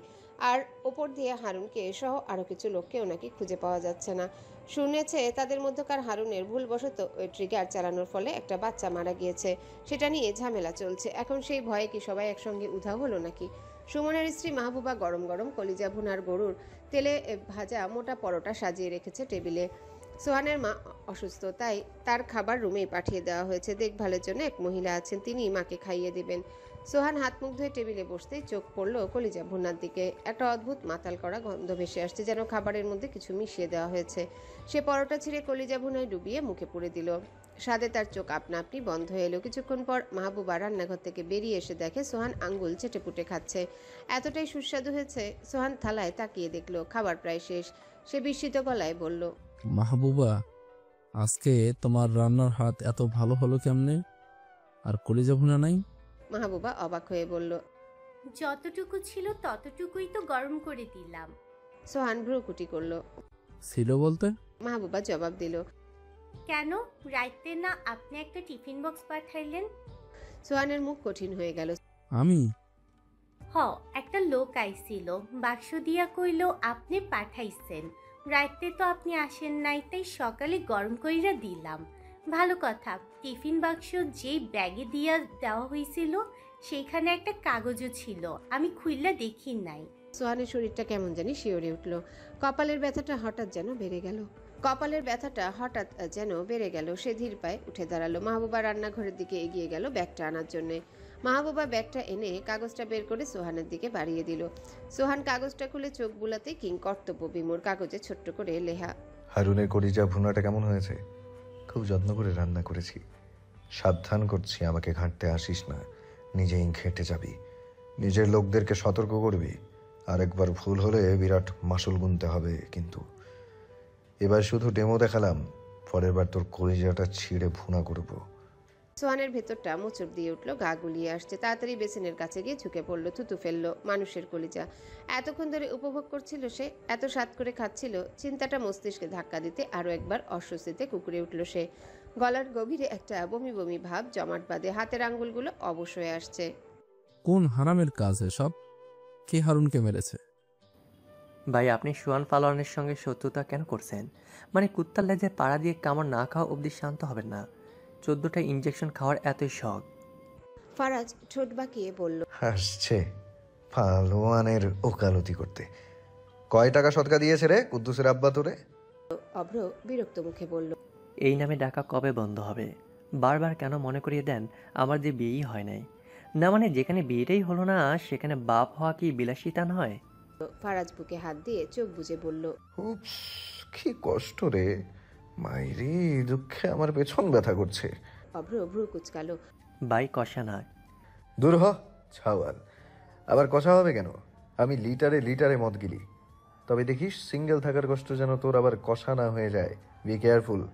তোর কষা হয়ে গেলে তো তুই আমার থেকে বাথরুমে বেশি সময় দিবি। না বাবা, আমার থেকে অন্য কিছুকে সময় দেয়া আমি মানতে পারবো না। এসবে আমার মেজাজ খারাপ হয়। রাগে মূল্যবান জিনিসগুলো জোনাকির পুক্কের মতো জ্বলে ওঠে। অভ্র বিষম খেলো। ছোট থেকেই ফারাজের সঙ্গে আছে সে, অথচ মানুষটার মধ্যে বিন্দু মাত্র পরিবর্তন লক্ষ্য করল না সে। মানুষ নাকি পরিবর্তনশীল, তাহলে এই এলাহি এমন কেন? তবে কি সে কোনো মানুষ নয়, নরপিশাচ? ভাই, আপনার কথাবার্তা শুনে মনে হচ্ছে পরিস্থিতি খুব স্বাভাবিক, অথচ আপনি কাজটা কি করলেন? হারুনের কলিজাটা ভুনা করে তার গরুকে খাইয়ে দিলেন, সঙ্গে আবার চিরকুট। ফারাজ হেসে বলল, গরুকে নয়, গরুকে খাইয়ে দিয়েছি। কেন হে শালা, তোমারও কি খাওয়ার ইচ্ছে আছে নাকি? কাম তোমারটাও বের করে রান্না করি, তারপর কবরে পার্সেল পাঠাবো। অভ্র নাক কুচকে বলল, ভাই কি যে বলেন, গা গিনগিন করে। ওইসব কেমন করে রাখছেন ভাই? মানুষ কেমন করে মানুষের কলিজা খায়? আমাকে দেখতে কি তোর আব্বা মনে হয়? মানুষের কলিজা কেন রান্না করব? বাজার থেকে গরুটা কিনেই রান্না করেছি। ওই কালার আমরা কি এসব বুঝবে? ও তো নিশ্চিত হারুনের কলিজা ভেবে বমি করেছে। করে একটু ভয় দেখালাম। যতদিন আমাকে সে ভয় পাবে ততদিন জিন্দা থাকতে পারবে। ভাই। ফারাজ তখন বাগানের দোলনায় বসে হুইস্কির বোতলে চুমুক দিচ্ছিল এবং সিগারেটের টান বসাচ্ছিল। তার মুখে ছিল নিষ্পৃহ ভাব, দুনিয়ার কোনো কিছুই তোয়াক্কা নেই চেহারায়। একটা কথাও শুনতে চাই না। ধোয়ার কুণ্ডলি ছাউড়িয়ে বলল, কিন্তু ভাই আমি কি বলি একটু শুনেন তো আগে। হাসান আর ফারুকের লাশের কথা বলবি তাই না? কে তাদের মেরে পুকুরে ভাসিয়ে দিল? সেটাই ভাই, কার কাজ এটা? কারণ আমরা তো কিচ্ছু করিনি। বাড়ির মধ্যে ঢুকে খুন করা হয়েছে, বুঝতে পারছেন? ফারাজ নিঃশব্দে এক মুহূর্ত বসে থাকলো, তারপর বোতলটা পাশে রেখে গভীর দৃষ্টি মেলে তাকালো সামনের দিকে। না বোঝার কি আছে? এই বিষয় নিয়ে আমি আর কিচ্ছু শুনতে চাই না, কিচ্ছু না। সে ধীর পায়ে উঠে দাঁড়ালো। কয়েক মুহূর্ত আগে সে নিশ্চিন্ত উজ্জ্বলতা কোথায় যেন মিলিয়ে গেছে। আমি গেলাম। দুপুরে কড়া ঘুম দিয়ে সন্ধ্যার দিকে উঠবো। ততক্ষণ পর্যন্ত তুমি ছাওয়াল মুড়ি খাও। চিত্রা দুপুরের পর থেকে ঘরের এক কোণে নিস্তব্ধ হয়ে বসে আছে। সকাল থেকে বাড়ির পরিবেশ থমথমে। ভোরে বাড়ির পুরুষেরা ফিরে আসার পরে খুনের খবর জানতে পারে। তারপর কারো চোখে ঘুম নেই, মনে অজানা শঙ্কা। দুপুরে বাড়ির পুরুষরা একসঙ্গে খেয়েছে, ফারাজও খেয়েছে, কিন্তু চিত্রাকে আজ সে নিজের সঙ্গে টেবিলে বসাতে পারেনি। আজ প্রথমবারের মতো চিত্রা জুনায়েদ এলাহির সঙ্গে কথা বলেছে। স্ত্রী মারা যাওয়ার পর তিনি আর বিয়ে করেননি, নিজেই ছেলে মেয়েদের মানুষ করেছেন। চিত্রা আজ জোহানকেও লক্ষ্য করেছে। চঞ্চল, প্রাণবন্ত, সহজে মিশতে, মানুষের সঙ্গে মেশার গুণ আছে, একেবারে তার বোনের বিপরীত। তবে এই পরিবারের মানুষগুলোকে বুঝতে চিত্রার বেশ কষ্ট হচ্ছে। কি অদ্ভুত এক সম্পর্ক এদের মধ্যে। একই ছাদের নিচে থাকলেও কেউ কারোর সঙ্গে তেমন মেশে না, কথাও বলে না। খাবার সময় কখনো সবাই একসঙ্গে থাকে, কখনো বা কাউকেই দেখা যায় না। রুমানা বেগমও বিচিত্র চরিত্রের। রান্নার সময় ছাড়া তাকে বাইরে দেখা যায় না। রান্না শেষ হলে খেয়ে নিয়ে নিঃশব্দে নিজের ঘরে ঢুকে যান, প্রয়োজন না হলে বের হন না। চিত্রা ভাবল, এই যে সে নিজের সব ছেড়ে নতুন জীবনে প্রবেশ করলো, কেউ কি একবারও জানতে চেয়েছে তার অতীত, তার পরিবার কেমন ছিল, কোথায় ছিল তার শৈশব? শ্বশুর শাশুড়ির তো অন্তত এই প্রশ্নগুলো করা উচিত ছিল। তাদের আদরের ছেলে যে তাকে তুলে এনে বিয়ে করেছে সেটা তো তারা জানে। তো ফারাজ যদি সেদিন তাকে না নিয়ে যেত তাহলে আজ কি হতো? সেই বৃদ্ধ লোকটার হাতেই কি তার জীবনটা সঁপে দিতে হতো? ভাবতেই চিত্রার গা গুলিয়ে উঠল। আর সোহাগের কথা তো সে ভাবতেই চায় না। বিশ্বাসঘাতকদের জন্য তার মনে একটুও জায়গা নেই, যত কাছেরই হোক না কেন। চিত্রার ঠোঁটে এক ব্যঙ্গাত্মক হাসি ফুটল। বিশ্বাসঘাতক কি কখনো পর হয় না? আমরা যাদের সবচেয়ে বেশি বিশ্বাস করি, ভালোবাসি, তারাই একদিন আমাদের পিঠে ছুরিকাঘাত করে। প্রকৃত বিশ্বাসঘাতক তো তারাই। নাও, আজ থেকে সব তোমার, এমনকি আমিও। লোকটা ঠোঁট কাটা, কিন্তু পিছনে কথা বলার অভ্যাস নেই। এমন ব্যক্তিত্ব চিত্রার পছন্দ। সেদিন যখন ফারাজ তাকে কোলে তুলে নিয়ে যায়, তখন সে মামিকে মিজান সাহেবের চেয়েও বেশি টাকা দিয়েছিল, কিন্তু একবারও সে বলেনি আমি চিত্রাকে কিনে নিয়ে যাচ্ছি। বরং বলেছিল, এতগুলো বছর আমার বউটাকে খাইয়েছেন, পড়িয়েছেন, সে সব তো চুকাতে হবে। মিসেস ফারাজ এলাহি কারো কাছে দায়বদ্ধ থাকবে, তা স্বামী হিসেবে কি করে মেনে নেই বলুন তো? টাকাগুলো দিলাম যেন আমার বউটার ওপর কোনো দায় না থাকে। কম মনে হলে চেয়ে নেবেন, আমার অনেক আছে, দিতে অসুবিধা নেই। অথচ চিত্রা বিয়ের পর থেকে সেই ফারাজের সঙ্গে দূরত্ব বজায় রেখেছে। এত অভিমান পুষে রেখে লাভ কি? অনাথদের কি অভিমান মানায়? তাদের রাগ করতে নেই, জিদ ধরতে নেই, শুধু মেনে নিতে হয়। মেনে নিতে পারলেই জীবন সুন্দর। চিত্রার চোখের সামনে ভেসে উঠল তালুকদার বাড়ির স্মৃতি, তার নিজের বাড়ির স্মৃতি। বাজিতপুরের সেই অট্টালিকা আজ শুধুই ধ্বংসস্তূপ। তালুকদার বংশের অস্তিত্ব মুছে গেছে, এক রাতে সব শেষ হয়ে গিয়েছে। বিয়ে বাড়ি পরিণত হয়েছিল শোকের বাড়িতে। যদি সেদিন চিত্রাও আগুনে পুড়ে ছাই হয়ে যেত, তাহলে হয়তো এই দুনিয়ার যন্ত্রণা তাকে বইতে হতো না। দুনিয়া ফারাজ এলাহির নীতির মতো, যা দেয় তার চেয়েও বেশি কেড়ে নেয়। চিত্রা আলমারির দরজা খুলল। আলমারি সাজানো দামি পোশাক, প্রসাধনী, অলংকার, এসব সে আগে কখনো দেখেনি। ফারাজ সত্যি যদি তাকে ভালো না বাসতো তাহলে এত কিছু করতো কেন? আজকাল শুধু দায়িত্বের খাতিরে কেউ এত কিছু করে না। এই বাড়িতে আসার পর মনে হচ্ছে তার নতুন জন্ম হয়েছে। আদৌ কি এটা তার পুনর্জন্ম, নাকি সবই কেবল একটা স্বপ্ন? স্বপ্ন কেবলই ছলনা হয়, আর ছলনা মানেই ভয়, ভয়, খুব ভয়। আগুন সুন্দরী। চিত্রা চমকে উঠে পেছনে ফিরে তাকালো। ফারাজ দরজায় দাঁড়িয়ে আছে, টলমল করছে। মদের গন্ধ এতটাই তীব্র যে শ্বাস নিতে কষ্ট হচ্ছে। মদ খেয়ে কি অবস্থা করেছেন? পুরোই মাতাল হয়ে গেছেন। ফারাজ হঠাৎ চিত্রার হাত টেনে নিজের কাছে নিয়ে এলো, বুকের সঙ্গে জড়িয়ে বলল, আমায় মদে মাতাল করে না, করেছে তোমার কাজল কালো চোখ দুটি। কি তীক্ষ্ণ তার চাহনি, কি তার তেজ। আমায় মাতাল করার জন্য তোমার চাহনি যথেষ্ট, প্রিয়তমা। এভাবে তাকিও না, ঘায়েল হয়ে যাই তো। চিত্রা একদম স্থির হয়ে গেল। ফারাজ তার ঠোঁটে হালকা পরশ বুলিয়ে দিল। পরশ বুলিয়ে নিজের অধিকার ঘোষণা করল। তোমার চোখ আমায় মাতাল করে, হিয়া করে ব্যাকুল। আমি প্রেমের স্রোতে ডুবে মরি, পাই না একুল ওকুল।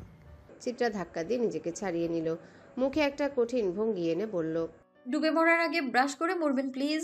পারলে গায়ে একটু পারফিউমে লাগাবেন। মদের গন্ধে তো আপনার প্রেম প্যান্টের ফুটো দিয়ে পালাবে। ফারাজ কিছুক্ষণ হতবাক হয়ে চিত্রার দিকে তাকিয়ে থাকলো, তারপর দ্রুত নিচের দিকে তাকালো। কই, চেন তো লাগানোই আছে, তাহলে বউ তার ফুটো পেল কই থেকে? নীরু আয়নায় সামনে দাঁড়িয়ে লিপস্টিক ঘষছে ঠোঁটে। গাঢ় মেরুন রং, ফারাজ ভাইয়ের পছন্দের রং। আজ সে মেরুন রঙের কামিজও পরেছে। সে নিশ্চিত ফারাজ ভাই তাকে আজ দেখেই ফিদা হয়ে যাবে। হঠাৎ চিত্রার কথা মাথায় আসে। নাক কুচকায় নীরু। ঝামেলাটা ধমকা হওয়ার মতো তার ফারাজ ভাইকে কেড়ে নিয়েছে।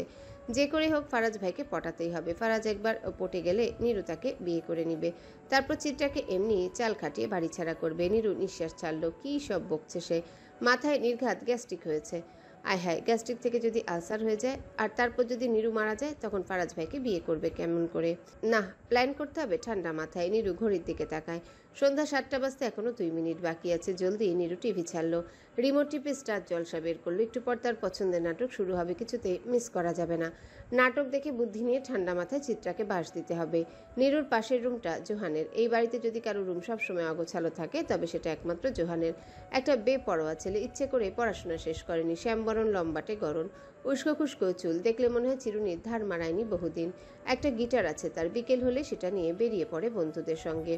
সারা বছর ভণ্ডামি করে বেড়ায়, তবে জুম্মার দিন হলেই পায়জামা পাঞ্জাবি গায়ে চাপে হঠাৎ ইমানদার হয়ে ওঠে। এই যে এই সন্ধ্যায় গোসল করতে গিয়েছে, ফাটা গলায় গান গাইছে, সেই কর্কশ শব্দ এখান থেকেও শোনা যাচ্ছে। নীরুর সিরিয়াল দেখতে কষ্ট হচ্ছে, মন চাইছে টিভিটা তুলে ভাইয়ের মাথার উপর ভেঙে ফেলে।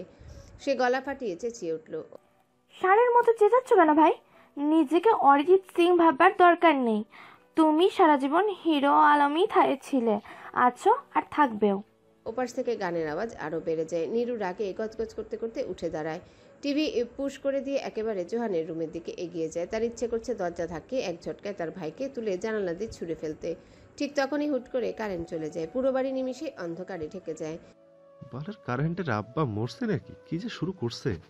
নীরু মোমবাতির জন্য অন্ধকারে রান্নাঘরের দিকে যেতে নিলে কেউ একজন পেছন থেকে তার কাঁধে হাত রাখে। ভয়ে নীলু চিৎকার করতে অপর পাশ থেকে তার মুখ চেপে ধরে। চিৎকারের শব্দ মুহূর্তে গোঙানিতে পরিণত হয়। আস্তে, মানুষ তো ভাবে বাড়িতে চোর ডাকাত ঢুকছে। অভ্র ধীরে ধীরে নীরুর মুখের উপর থেকে হাত সরিয়ে নিল, তারপর ফোনের ফ্ল্যাশ লাইট জ্বালালো। নীরু ক্ষোভে গলা চড়িয়ে বলল, আপনার এত বড় সাহস, আমার মুখে হাত দিচ্ছেন? অভ্র ঠোঁটের কোণে এক চিলতে হাসি টেনে শান্ত গলায় জবাব দিল, ও, মুখে হাত দেওয়াটা ভালো লাগেনি, হাতটা অন্য কোথাও দেওয়ার দরকার ছিল বুঝি? নীরুর মুখ শুকিয়ে গেল। ভ্রু কুচকে বলল, অভ্র ভাই। অভ্র চোখ নামিয়ে এক মুহূর্ত চুপ করে রইল, তারপর চাপা স্বরে বলল, সি, এভাবে বললে মরে যায়। আসেন ভাই, একসঙ্গে গুড় খাই। হোয়াট? এসব কই থেকে শিখেছো? নিচ্ছি ফারাজ ভাইয়ের কাছ থেকে। নীরু মুখ ভেঙচি কাটলো, বলল, কমুনা। বিদ্যুৎ ফিরে আসতে নীরুর চোখ মুখ উজ্জ্বল হয়ে উঠল। আগের মতো দীপ্তি ফিরে এসেছে তার চাহনিতে। যাক, অবশেষে নাটকটা দেখা হবে। নীরু সুন্দর, তবে গায়ের রংটা চাপা। চাপা বললেও ভুল হবে, উজ্জ্বল ফর্সা বলা চলে। ছোটবেলায় চাপাই ছিল, দিনকে দিন রূপচর্চার বদলতে বেশ উন্নতি হয়েছে। টেনে টুনে ম্যাট্রিক পাশ করেছে, এবার কলেজে ভর্তি হয়েছে। ভালো কলেজে ভর্তি করাতেও টাকা খরচ করতে হয়েছে। মেয়ে পড়ালেখার নামে ডাব্বা, আবার খালুরে ডাকে আব্বা। বিদ্যুৎ আসতেই অভ্র গলায় সতর্কতা টেনে বলল, দয়া করে আর কখনো অন্ধকারে এভাবে চিৎকার করবে না আপা, লোকে ভুল বুঝতে পারে, দুষ্ট চিন্তা ভাবনা করতে পারে। নীরু মুখ ভেঙচি কাটলো, কথাটা একদম গায়ে মাখেনি। নিজের রুমের দিকে যেতে যেতে বলল, আমার মুখ, আমি চিৎকার করব, তাতে কার কি আসে যায়? নীরু চলে যেতেই অভ্র তার যাওয়ার পথে তালিয়ে ঘাড়ে হাত বুলায়, চেয়ে থাকে। খানিক বাদে মাথা চুলকে বলে, আরে দ্যাট, আমি না ফারাজ ড্যাডির কাছে এসেছিলাম। যাকগে, এখন আর দেখা সাক্ষাৎ করার মুড হচ্ছে না, বাইরে থেকে হাওয়া খেয়ে আসি। বউ বউ ডাক পারি, বউ আমার কার বাড়ি, আয়রে বউ বুকে আয়, তো স্বামীরে মশায় খায়। ফারাজ মশারি টাঙাতে টাঙাতে ছন্দ কাটছে। চিত্রা ডিভানে শুয়ে ম্যাগাজিন পড়ছে। একটু পর আবার ফারাজের তামাশা দেখছে। সন্ধ্যাবেলায় কেউ মশারি টাঙায়, তার ধৈর্যের বাঁধ ভেঙেই গেল। আপনাকে মশারি টাঙাতে কে বলেছে? ফারাজ স্বভাবসুলভ হাসি ছুড়ে দিয়ে বলল, আরে সাদামুলা, মশারি না টাঙালে তো আমায় মশায় খেয়ে নেবে, তখন তোমার কি হবে? আমি নিজেকে হেফাজত করছি জাস্ট ফর ইউ। তোমার মতো এক পিস থাকতে আমার রক্ত মশায় কেন চুষে খাবে? বলো বউ, বলো বলো। বুঝলাম না, ভালোবাসা দেখালেন নাকি খোঁচা মারলেন? চিত্রা ভ্রু কুচকে বলল, খোঁচা? ওটা আবার কি জিনিস? দেখো বউ, আমি তোমাকে ভাতেও মারবো না, কথায়ও মারবো না, আমি তোমায় ভালোবাসা দিয়ে মারবো। ওইসব খোঁজাখুঁজি আমার পোষায় না। চিত্রা বিরক্ত হয়ে ম্যাগাজিনের পাতা উল্টালো। আচ্ছা, আপনি কাজ কি করেন? শুধু কি মাছের ব্যবসা? এই ব্যবসায় এত লাভ? আপাতত তোমাকে আদর করা ছাড়া আমার আর কোনো কাজ নেই। মস্করা করবেন না, বিষ ধরে গায়ে, মরে যাই আমি আপনার এসব কথা শুনলে। ফারাজ মশারি ফেলে চিত্রার কাছে এগিয়ে এলো, এক ঝটকায় তাকে কোলে তুলে বিছানার দিকে পাড়ি জমালো। চিত্রা ধস্তাধস্তি করছে, তা দেখে ফারাজ হেসে গান ধরল। চিত্রার বিরক্তি আরও বেড়ে গেল, ফারাজের এই নাটকীয়তা যেন শেষই হচ্ছে না। তবুও সে চুপ করে আছে, হয়তো নাটকের পরবর্তী অংশ দেখার জন্যে। মশারির কাছে যেতেই রোমান্সের ছন্দপতন। মশারির ভিতর ঢুকতে গিয়ে ফারাজের মুড একেবারেই ফুস। এই ঘোড়ার ডিমের মধ্যে বউকে কোলে নিয়ে সে কি করে ঢুকবে? রাগে সে এক হাত দিয়ে চিত্রাকে শক্ত করে বুকের সঙ্গে চেপে ধরে অন্য হাত দিয়ে টেনে হিচড়ে মশারি ছিঁড়ে। চিত্রা এতক্ষণ ফারাজকে হাজারটা কথা শুনি চুপ হয়ে গেছে। ফারাজের চোখের দিকে চেয়ে আছে সে। লক্ষণ ভালো ঠেকছে না। 999 কোনোভাবে একটা কল করা যায় না? ফারাজ চিত্রার পাশে ধপাস করে শুয়ে পড়ল। চিত্রাকে নিজের বুকের উপর শুইয়ে বলল, একটু আমার বুকে মাথা রাখো না, তুমি কিনা বুকটা কেমন ফাঁকা ফাঁকা লাগে। ফারাজ চিত্রার হাত দুটো আলতো করে নিজের আয়ত্তে নিয়ে হাতের উপর চুমু খায়। একটি নয়, দুটো নয়, পরপর বেশ কয়েকটা। চিত্রা বাধা দেয় না, আবার তার বাধা দিতেও ইচ্ছা করছে। কিন্তু আশ্চর্যের বিষয়, একটু আগেও যে চিত্রা কেমন তেজি ছিল, সে এখন পাথরের মতো নির্বাক স্তব্ধ। ফারাজ চিত্রার ওষ্ঠের ছোঁয়ায় নিজেকে ধন্য করার আগে রুমের দরজাটা ঠাস করে খুলে যায়। চিত্রা লজ্জায় বিছানার কোনায় ছিটকে যায়। বিরক্তির ফলে ফারাজের মুখ থেকে চ উচ্চারিত হয়, না, এই বাড়িতে আর থাকা যাবে না। এখানে সবাই তার রোমান্সে মুন্ডু ঢুকিয়ে দেয়। জলদি ঢাকা ফিরতে হবে, আর নয়তো একেবারে ডেনমার্ক। খালু।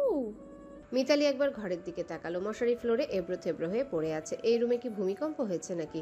মিতালির মোটা মাথায় আসলেই কিছু ঢুকছে না। ধুর, ঘরের দরজাটা লাগাতে মনে নেই। ধ্যাত, একটা ভুল সারা জীবনের কান্না। আর এই মাতারি, তুই দরজা নক করে আসতে পারলি না? নেক্সট টাইম এই ভুল হলে তোকে আমি গু খাওয়াবো। ভুল হয়ে গেছে, মাফ চাই। গু খাওয়ান আর যাই খাওয়ান, আগে আমার কথাটা একটু শুনেন। কন্টিনিউ। এইটা আবার কি? মন চায় তোকে। ফারাজ থামলো, পুনরায় শুধালো, কি হয়েছে ওইটা বল। খালু, নিনু নামের একটা মাইয়া আইছে বাড়িতে, অবস্থা খুব খারাপ। কি করবো খালু? ফারাজের মুখে কোনো প্রতিক্রিয়া নেই। এই মুহূর্তে যদি ঘোড়াও তার সামনে ডিম পারত, তবু হয়তো সে একটু প্রতিক্রিয়া দেখাতো না, কারণ আপাতত তার মস্তিষ্ক জুড়ে প্রিয়তমা বিচরণ করছে। তবে চিত্রা জলদি বিছানা ছেড়ে উঠে পড়ল। নীলু এসেছে, তার মানে নীলুর কিচ্ছু হয়নি, সে ঠিক আছে। অন্দরমহলে পৌঁছাতে চিত্রা মিতালির দিকে তাকালো। মিতালি কিং কর্তব্য বিমূঢ়। কিছুক্ষণ আগেও যে মেয়েটাকে সেখানে বসিয়ে রেখে গিয়েছিল, সে গেল কোথায়? চারিপাশে তাকিয়ে মেয়েটাকে কোথাও দেখতে না পেয়ে সে উদ্গ্রীব হয়ে উঠল। নীলু! মিতালি ডাক দিল, কোনো সাড়া নেই। ডাকাডাকি শব্দ শুনে উপরতলা থেকে রুমানা, এলাহি, রোশান, রাজন সহ বাকিরাও বেরিয়ে এলো। এক মুহূর্তে বাড়ির পরিবেশ পাল্টে গেল। সবাই উৎকণ্ঠিত হয়ে এদিক ওদিক তাকাচ্ছে। ফারাজ এতক্ষণ বুকের কাছে হাত গুজে দাঁড়িয়েছিল, এখন তার বিরক্ত লাগছে। রাজন নিচে নেমে এলো, কপালে ভাঁজ ফেলে বলল, আরে থাম তো, সন্ধ্যাবেলা এত চেঁচামেচি করছিস কেন? মিতালি ব্যাকুল কণ্ঠে বলল, ভাই সত্যি, আমি নীলু নামের একটা মাইয়ারে এইখানে বসে রেখে গেছিলাম। রাজনের ভ্রু কুঁচকে গেল। মেয়েটার নাম নীলু, এটা তুই জানলি কিভাবে? জিজ্ঞেস করছিলাম, ওর অবস্থা ভালো ছিল না। সে কইলো চিত্রা আপার সাথে একটু কথা আছে, শুধু একবার তার এটাই কেন। আমি তাই ওরে এখানে বসাইয়া চিত্রা আপারে খবর দিয়ে আনতে গেলাম, কিন্তু ফিরা ইসা দেখি মাইয়াটা গায়েব। রোশন বিরক্ত হয়ে বলল, এখন তো কেউই নেই। কে না বলেছিল তা নিয়ে বাড়ি মাথায় তুলতে হবে নাকি? দেশের অবস্থা ভালো না, ছিনতাই বাড়ছে, অযথা এমন হুটহাট কাউকে অন্দরমহলে ঢোকাবি না। রাজন সুর মিলিয়ে বলল, দেখিস নাই পুকুরে 2টা লাশ ভাসায়া দিছে, কোনোদিন না জানি তুই টার্গেটে পড়ে যাস। মিতালি ভয়ে চুপ হয়ে গেল। ফারাজ একবার রাজন আর রোশনের দিকে তাকালো, তারপর একদমে বলল, সবাই যার যার ঘরে চলে যাও। সবাই যেতেই ফারাজের দৃষ্টি স্থির হলো চিত্রার দিকে। মেয়েটার মুখ কেমন ফ্যাকাশে লাগছে। আজ সারাদিন অনেক কিছু দেখেছে, মানসিকভাবে বেশ ধকল যাচ্ছে ওর উপর। ফারাজ ধীরে ধীরে চিত্রার দিকে এগিয়ে গেল। চিত্রা নিঃশব্দে তার দিকে তাকালো। বাজিতপুর যাব, জিনিসপত্র যা লাগবে প্যাক করে নাও। চিত্রা বিস্মিত দৃষ্টিতে ফারাজের চোখের দিকে তাকিয়ে রইল। বাজিতপুর? কিন্তু হঠাৎ সেখানে কেন? সকাল থেকে মোহনার শরীরটা বেশ খারাপ লাগছে, গা গুলিয়ে উঠছে, মাথার ভেতর ধকধক করা যন্ত্রণা হচ্ছে। আজ স্টাফ নিলেও কোনো কাজ করছে না। তারিখ কত আজ? ক্যালেন্ডারের দিকে হাত বাড়িয়ে চোখ বুলিয়ে নেয়। সে মুহূর্তেই তার শরীর ঠান্ডা হয়ে আসে, বুকের ভিতর কেমন যেন শূন্য লাগতে থাকে। না না, সময় তো পেরিয়ে গেছে। মোহনার সারা শরীর কাঁপতে থাকে। মাথার ভেতর একটাই প্রশ্ন, সে কি গর্ভবতী? না, এটা অসম্ভব। সে ধীরে ধীরে টেবিলের দিকে তাকায়। রোশান সেখানে বসে কিছু হিসাব করছে, ব্যবসায়িক ব্যাপার স্যাপার নিয়ে ব্যস্ত। ভুলেও রোশান কিছু জানলে চলবে না, কিন্তু যদি জানতে পেরে যায়, যদি সে ধরা পড়ে যায়। মোহনার শ্বাস গলায় আটকে আসে। বাচ্চার কথা মনে পড়তে ভেতরটা শীতল হয়ে যায়। না, সে আর সন্তানহারা হতে চায় না। বাচ্চার কান্না তাকে রাতে ঘুমাতে দেয় না। সে জানতে পারলে একেও মেরে ফেলবে, বাচ্চাটাকে একেবারে ফেলবে। মোহনা নিজেকে অনেকবার সান্ত্বনা দেয়, আগে পরীক্ষা করতে হবে, যদি সে গর্ভবতী না হয় তাহলে তো এসব ভয় অযৌক্তিক। মোহনা, রোশনের ডাক শুনে চমকে ওঠে সে। জি। কণ্ঠ কাঁপছে। এক গ্লাস পানি দাও তো। মোহনা ভয়ে ভয়ে জগের দিকে এগিয়ে যায়। খাটের পাশে রাখা ছোট্ট টেবিলের উপর জগটা ছিল।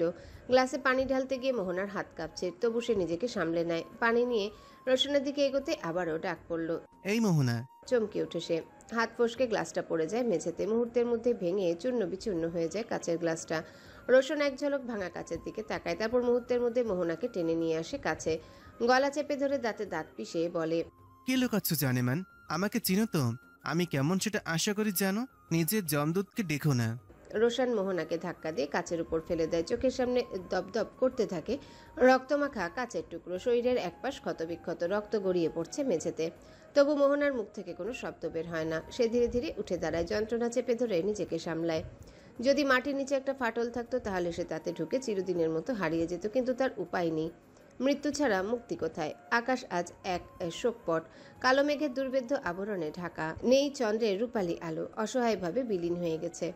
বাতাসের শীতল প্রবাহ শিরদাঁড়ার এক অদৃশ্য শিকল জড়িয়ে দিয়েছে। তবে নির্মম সত্য হাড়ের গভীরতম প্রকোষ্ঠে অনুপ্রবেশ করছে। দূর প্রান্ত থেকে অনির্ধারিত পাখিদের কর্কশ ডাক বাতাসে ভেসে বেড়াচ্ছে। পথের ধূসর প্রান্তরে ছন্নছাড়া কুকুরগুলোর ক্ষীণ আলোয় ঘেউ ঘেউ শব্দ এক ভগ্ন সুর তৈরি করছে। হয়তো রাতের আধারে তারা কোনো অশরীরী উপস্থিতি টের পেয়েছে। হুটহাট আবার বাতাস দিকবিদিক হয়ে ছুটছে। তার রুদ্ধশ্বাস প্রবাহের শুষ্ক পাতারাও এক কৃত্রিম ঘূর্ণিতে আবর্তিত হচ্ছে। দেখে মনে হচ্ছে কারাগারে বন্দীরা মুক্তির জন্য প্রলাপ বকছে। চারিপাশে ছড়িয়ে আছে প্রকৃতির চাপা নৈশব্দ। এই নৈশব্দতা প্রকৃতির প্রতিটি কণায় বিষণ্ণতার ছাপ ফেলে রেখে যাচ্ছে। বহু দূরে, হয়তো তার চেয়েও বেশি দূরে, সোহান নদীর ঘাটে নির্বাক বসে আছে। চারিপাশের নিকষ অন্ধকারে তার কৃষ্ণ গাত্র একাত্ম হয়ে গেছে রাত্রির অতল অমানিসার সঙ্গে। শুধু ঠোঁটের কোণে চেপে রাখা দাহমান সিগারেটের জ্বলন্ত কুণ্ডলি মাত্র প্রমাণ করে যে সে এখনো শ্বাস নিচ্ছে। শূন্য দৃষ্টি, প্রশান্ত অথচ বিষাদগ্রস্ত মুখ, কিন্তু তার অন্তর্গত উত্তাল আগুন নিস্তরঙ্গ নদীর মতো নয়, বরং গভীর গহ্বরের ধিকি ধিকি দহনে পরিণত হয়েছে। চিন্তার প্রবাহ বিভ্রান্ত, সুস্থ যুক্তিবোধ যেন দূরতম কোনায় নির্বাসিত। বিরক্তি তার অস্বস্তিকে এমনভাবে গ্রাস করেছে যে মনে হচ্ছে পৃথিবীর সমস্ত কোলাহল নির্বাসনে পাঠালে তবেই সে স্বস্তি পাবে, অথচ সে জানে তাও যথেষ্ট নয়। তার ধমনীতে ছুটে চলা ক্রোধ ও অতৃপ্তি এত তীব্র যে কয়েকটি নিঃসংকোচ হত্যা করলেও হয়তো এই দহন প্রশমিত হবে না। হাতের আঙ্গুল অস্থিরভাবে নড়ছে। রাতের আধারে নদীর ঘাটটায় কেবল জলের শব্দ। নিস্তব্ধতার মাঝে হঠাৎ ভেপু বাজল। দূরের কোনো ট্রলার থেকে ভেসে আসছে সেই শব্দ। সোহান বিরক্তিতে পা নাড়ায়। পায়ের লোমশ চামড়ায় মশার দংশনে ছোট ছোট দাগ ফুটে উঠলেও তার তাতে ভ্রুক্ষেপ নেই। তার মাথায় ঘুরপাক খাচ্ছে অন্য চিন্তা। হারুন সহ দলের 4 জন খুন হয়ে গেল, অথচ হত্যাকারীকে তা সে এতটুকু আঁচ করতে পারছে না। খুনির কি তার চেয়েও বেশি ক্ষমতা, আধিপত্য? সোহানের ব্যবসার পরিধি বিশাল। শহরের রাস্তায় যে অটোরিকশা, মোটর গাড়ি চলে তার বেশিরভাগই তার আওতায়। চালকরা দিন শেষে নির্ধারিত টাকা বুঝিয়ে দেয়, আর সোহান হিসাব চুকিয়ে তাদের পারিশ্রমিক দেয়। এই ব্যবসায় তাকে নাম দিয়েছে, পরিচিতি দিয়েছে, তবে নৈতিকতার ভাত নেই দেশে। তার নৈতিকতা খারাপ থেকে শুরু হয়েছে, আর খারাপেই শেষ। সোহান লুঙ্গিটা একটু উপরে টেনে তুলে পায়ের পাতা চুলকায়। গায়ে তার অদ্ভুত রঙের একটা শার্ট, রংটার ব্যাখ্যা সে দিতে পারবে না। সোহানের কল বাজছে। সোহান টের পেয়েছে, তবে তুলে দেখতেও মন চাইছে না। এমনকি কে করেছে সেটাও জানতে ইচ্ছা করছে না। পরপর 3টা কল আসার পর একরাশ বিরক্তি নিয়ে কল তুলে রিসিভ করে। ওপাশ থেকে গম্ভীর পুরুষালী গলা ভেসে আসে। কল রিসিভ হতে বিশ্রী গালাগাল শোনা যায়। সোহান জবাব দেয় না, সে মনোযোগ দিয়ে কথা গিলে। কথার মাঝে হঠাৎ এক তথ্য ছুড়ে দেওয়া হয়। সঙ্গে সঙ্গে সোহানের চোখ মুখ চকচক করে উঠল। হ্যাঁ, এমন একটা খবরের অপেক্ষাতেই তো সে এতক্ষণ ছিল। সোহান পৈশাচিক হেসে বলল, এতদিনে একটা কাম করছো মামুর বেটা। এবার সুন্দর একখান গপ্প বানাইয়া নাটকখানা প্রচার করে ফেলাও দেখি। ভালোবাসা হচ্ছে সময়ের মতো, একে ধরা যায় না, ছোঁয়া যায় না, তবুও প্রতিটি মুহূর্তে তার অস্তিত্ব অনুভব করা যায়। যেমন অনুভব করা যায় নিঃশ্বাসের পতন, স্পর্শহীন স্পর্শের মতো। ফারাজের বুকে মাথা রেখে ঘুমিয়ে আছে চিত্রা। গাড়িতে উঠলে মেয়েটার মাথা ঝিমঝিম করে, বমি পায়। ফারাজের সঙ্গে ঝগড়া করতে করতে কখন যে ঘুমিয়ে পড়েছে ফারাজের বুকে, সেদিকে খেয়াল নেই। ফারাজের তাতে মন্দ লাগছে না। বুকটা এখন আর ফাঁকা নেই, শূন্যস্থান পূরণ করেছে তার অর্ধাঙ্গিনী। আচ্ছা, ফারাজ তো এমন ছিল না। জীবনে কাজ ব্যতীত অন্য কিছুকে তো গুরুত্ব দেয়নি সে। পরিবারের বন্ধন এড়িয়ে চলেছে, সম্পর্কের উষ্ণতা কখনো প্রয়োজন মনে হয়নি। ফারাজ জীবনকে গড়ে তুলেছে নিজ হাতে। প্রতিটা ইট, প্রতিটা কাঠামো তার ঘামে পরিশ্রমে নির্মিত। সে কারো চাটুকারিতা করেনি, কারো ছায়ায় দাঁড়ায়নি। যে স্থানে সে দাঁড়িয়েছে তা তার নিজস্ব অর্জন। অথচ সে সৌন্দর্যের মোহগ্রস্ত হয়নি। নারী বা জগতের কোনো মোহ তাকে কখনো স্পর্শ করতে পারেনি। নারীর সৌন্দর্যতা তার কাছে অর্থহীন। কেবল কি নারীর, জগতের কোনো সৌন্দর্যই তাকে আকৃষ্ট করতে পারেনি। দুনিয়ায় যা চিরস্থায়ী নয় তাকে গুরুত্ব দেওয়া ফারাজের কাছে কেবলই সময় অপচয় বলে বিবেচিত। ফারাজের হঠাৎ মোহনার কথা মনে পড়ে যায়। মোহনা ছিল তার চেয়ে 6 বছরের ছোট। যখন ফারাজ মাস্টার্স করছিল তখন সে কেবল কলেজের সীমানায় প্রথম পদচিহ্ন রেখেছিল। ফারাজ ঢাকা বিশ্ববিদ্যালয় অ্যাকাউন্টিং ডিপার্টমেন্টের ছাত্র আর মোহনা ইডেন মহিলা কলেজে পড়তো। ফারাজের হলে থাকার অভ্যাস ছিল না। কলাবাগানের একটা বিল্ডিংয়ে থাকতো সে। বিল্ডিংয়ের ওই একটা ফ্লোর ফারাজের নিজের ছিল। সেই বিল্ডিংয়ের পাশের বাড়িটাতেই মোহনা আইসিটি পড়তে যেত। প্রথম সাক্ষাৎটা খুব অদ্ভুতভাবে হয় তাদের। মোহনা যার কাছে আইসিটি পড়তো তার ঘরের জানালা দিয়ে ফারাজের বেলকনি দেখা যেত। ফারাজ রকিং চেয়ারে বসে আনমনে গুনগুন করত, সিগারেটের ধোঁয়া উড়াতো। মোহনা প্রাইভেটের নাম করে সেসব আড়াল থেকে দেখত। ফারাজের তীক্ষ্ণ চাহনি, সিগারেটে ঝলসানো তিক্ত ঠোঁট আর গম্ভীর স্বভাবতই মোহনাকে আকৃষ্ট করেছিল। তার ভালো লাগা প্রথম পুরুষ ওই লোকটাই ছিল, যে তার দিকে কখনো ফিরে চায়নি। রোজ নিয়ম করে মোহনার চোখ দুটো খুঁজে নিত ফারাজকে, এক নির্বাক আকুতি নিয়ে। কিন্তু ফারাজ, সে তো অন্য পথের যাত্রী। আশেপাশের শত প্রশংসিত দৃষ্টির বিপরীতে সে মোহনাকে ভালো করে দেখেওনি। ভালোবাসা দিবসে জনসমক্ষে শাহবাগের পাড়ে একগুচ্ছ গোলাপ হাতে মোহনা যখন বুকের গভীর গোপন বাসনার কথা প্রকাশ করেছিল তখন ফারাজের প্রতিক্রিয়া ছিল নির্মম। বিরক্তি বিতৃষ্ণার একরাশ কঠিন বাক্যে সে মোহনাকে বুঝিয়ে দিয়েছিল তার জীবনে নারীর কোনো স্থান নেই। মোহনার চোখ জলজল করা অশ্রু রেখা ফারাজকে স্পর্শ করতে পারেনি। এরপর মোহনা হারিয়ে যায়। কোথায় কিভাবে ফারাজ জানে না। বছরের পর বছর পেরিয়ে যায়। ফারাজ পড়াশোনা শেষ করে বিদেশের পথে পাড়ি জমায়, জীবনকে সংহত করতে দৃঢ়তায়। অবশেষে বহু বছর পর দেশে ফিরে দেখা মেলে সেই চেনা মুখে। তবে এবার সম্পর্কের সংজ্ঞা ভিন্ন। সে মুখ তার ভাইয়ের স্ত্রীর। আচ্ছা, নারীরা এমন কেন? অন্য কাউকে জীবনসঙ্গী করাই কি তাদের চূড়ান্ত প্রতিশোধ? কিন্তু এসব করে লাভ কি? এসব করেও তো ফারাজকে পোড়াতে পারল না মোহনা। উল্টো ফারাজের মুখে ভাবি ডাক শুনে কি তার নিজের দহনের বেগ বাড়ে না? মোহনার প্রতিশোধ তাকে ধ্বংস করেছে। সেই মোহনা যার জন্য একসময় পৃথিবীর সমস্ত পুরুষ পাগল ছিল, তাকে পুনরায় দেখেও ফারাজের হৃদয়ে কোনো আন্দোলন জাগেনি। তবে চিত্রার ক্ষেত্রে কেন ভিন্নতা? কেন সে নিজেকে সামলাতে পারে না? কেন তার নিজের অস্তিত্বকে প্রশ্নবিদ্ধ মনে হয়? ফারাজ নিদ্রিত চিত্রার অবয়ব আরও শক্ত করে আগলে ধরে। ড্রাইভারের দিকে না ফিরে গম্ভীর কণ্ঠে আদেশ করে, গাড়ি ধীরে চালাও, সাবধান, আমার স্ত্রীর ঘুম যেন না ভাঙে। রাতের অন্ধকারে গাড়ি নীরবে ছুটে চলে বাজিতপুরের পথে। ফারাজ চোখ বন্ধ করে নিঃশ্বাস ফেলে। যে উদ্দেশ্যে সে দেশে ফিরে এসেছে তা সফল করতেই হবে যে কোনো মূল্যে। চিত্রার মামার বাড়ি পৌঁছাতে অধিক সময় ব্যয় হয় না। রাত 11টা ছুঁইছি। আগামীকাল শুক্রবার, সোহাগের বিবাহ উৎসব। যদিও একান্তই ঘরোয়া আয়োজন, নামমাত্র অনুষ্ঠান, বিশেষ কিছু নয়। ফারাজের বাজিতপুরে একটা কাজ ছিল, সেই সূত্রে চিত্রাকেও সঙ্গে নিয়ে এসেছে। না হলে এমন নিমন্ত্রণ কেই বা গ্রাহ্য করে, বিশেষত বউয়ের প্রাক্তনের নিমন্ত্রণ। তবে ফারাজের উদ্দেশ্য সুস্পষ্ট। চিত্রা নিজ চোখে প্রত্যক্ষ করুক তার অতীতে সোহাগ আজ কিভাবে আরেক নারী সোহাগে পরিণত হয়েছে। গাড়ি বাড়ির সন্নিকটে আসতেই চিত্রার নিদ্রা ভেঙে যায়। ঘুমের তন্দ্রা কাটতেই অনুভব করে সে ফারাজের বুকে আশ্রয় নিয়েছে। লজ্জায় মুখ লাল হয়ে ওঠে তার। দ্রুত নিজেকে গুছিয়ে নিয়ে রাগে উত্তপ্ত কণ্ঠে দাঁত চেপে বলে ওঠে, হ্যালো বন্ধুরা, পরবর্তী পার্ট খুব তাড়াতাড়ি আসবে, তো সবাই অপেক্ষায় থাকো। আর চ্যানেলটি যারা এখনো সাবস্ক্রাইব করোনি তারা পরবর্তী পার্ট দেখার জন্য চ্যানেলটি সাবস্ক্রাইব করে রেখো। ধন্যবাদ সবাইকে, আমাদের সাথেই থেকো।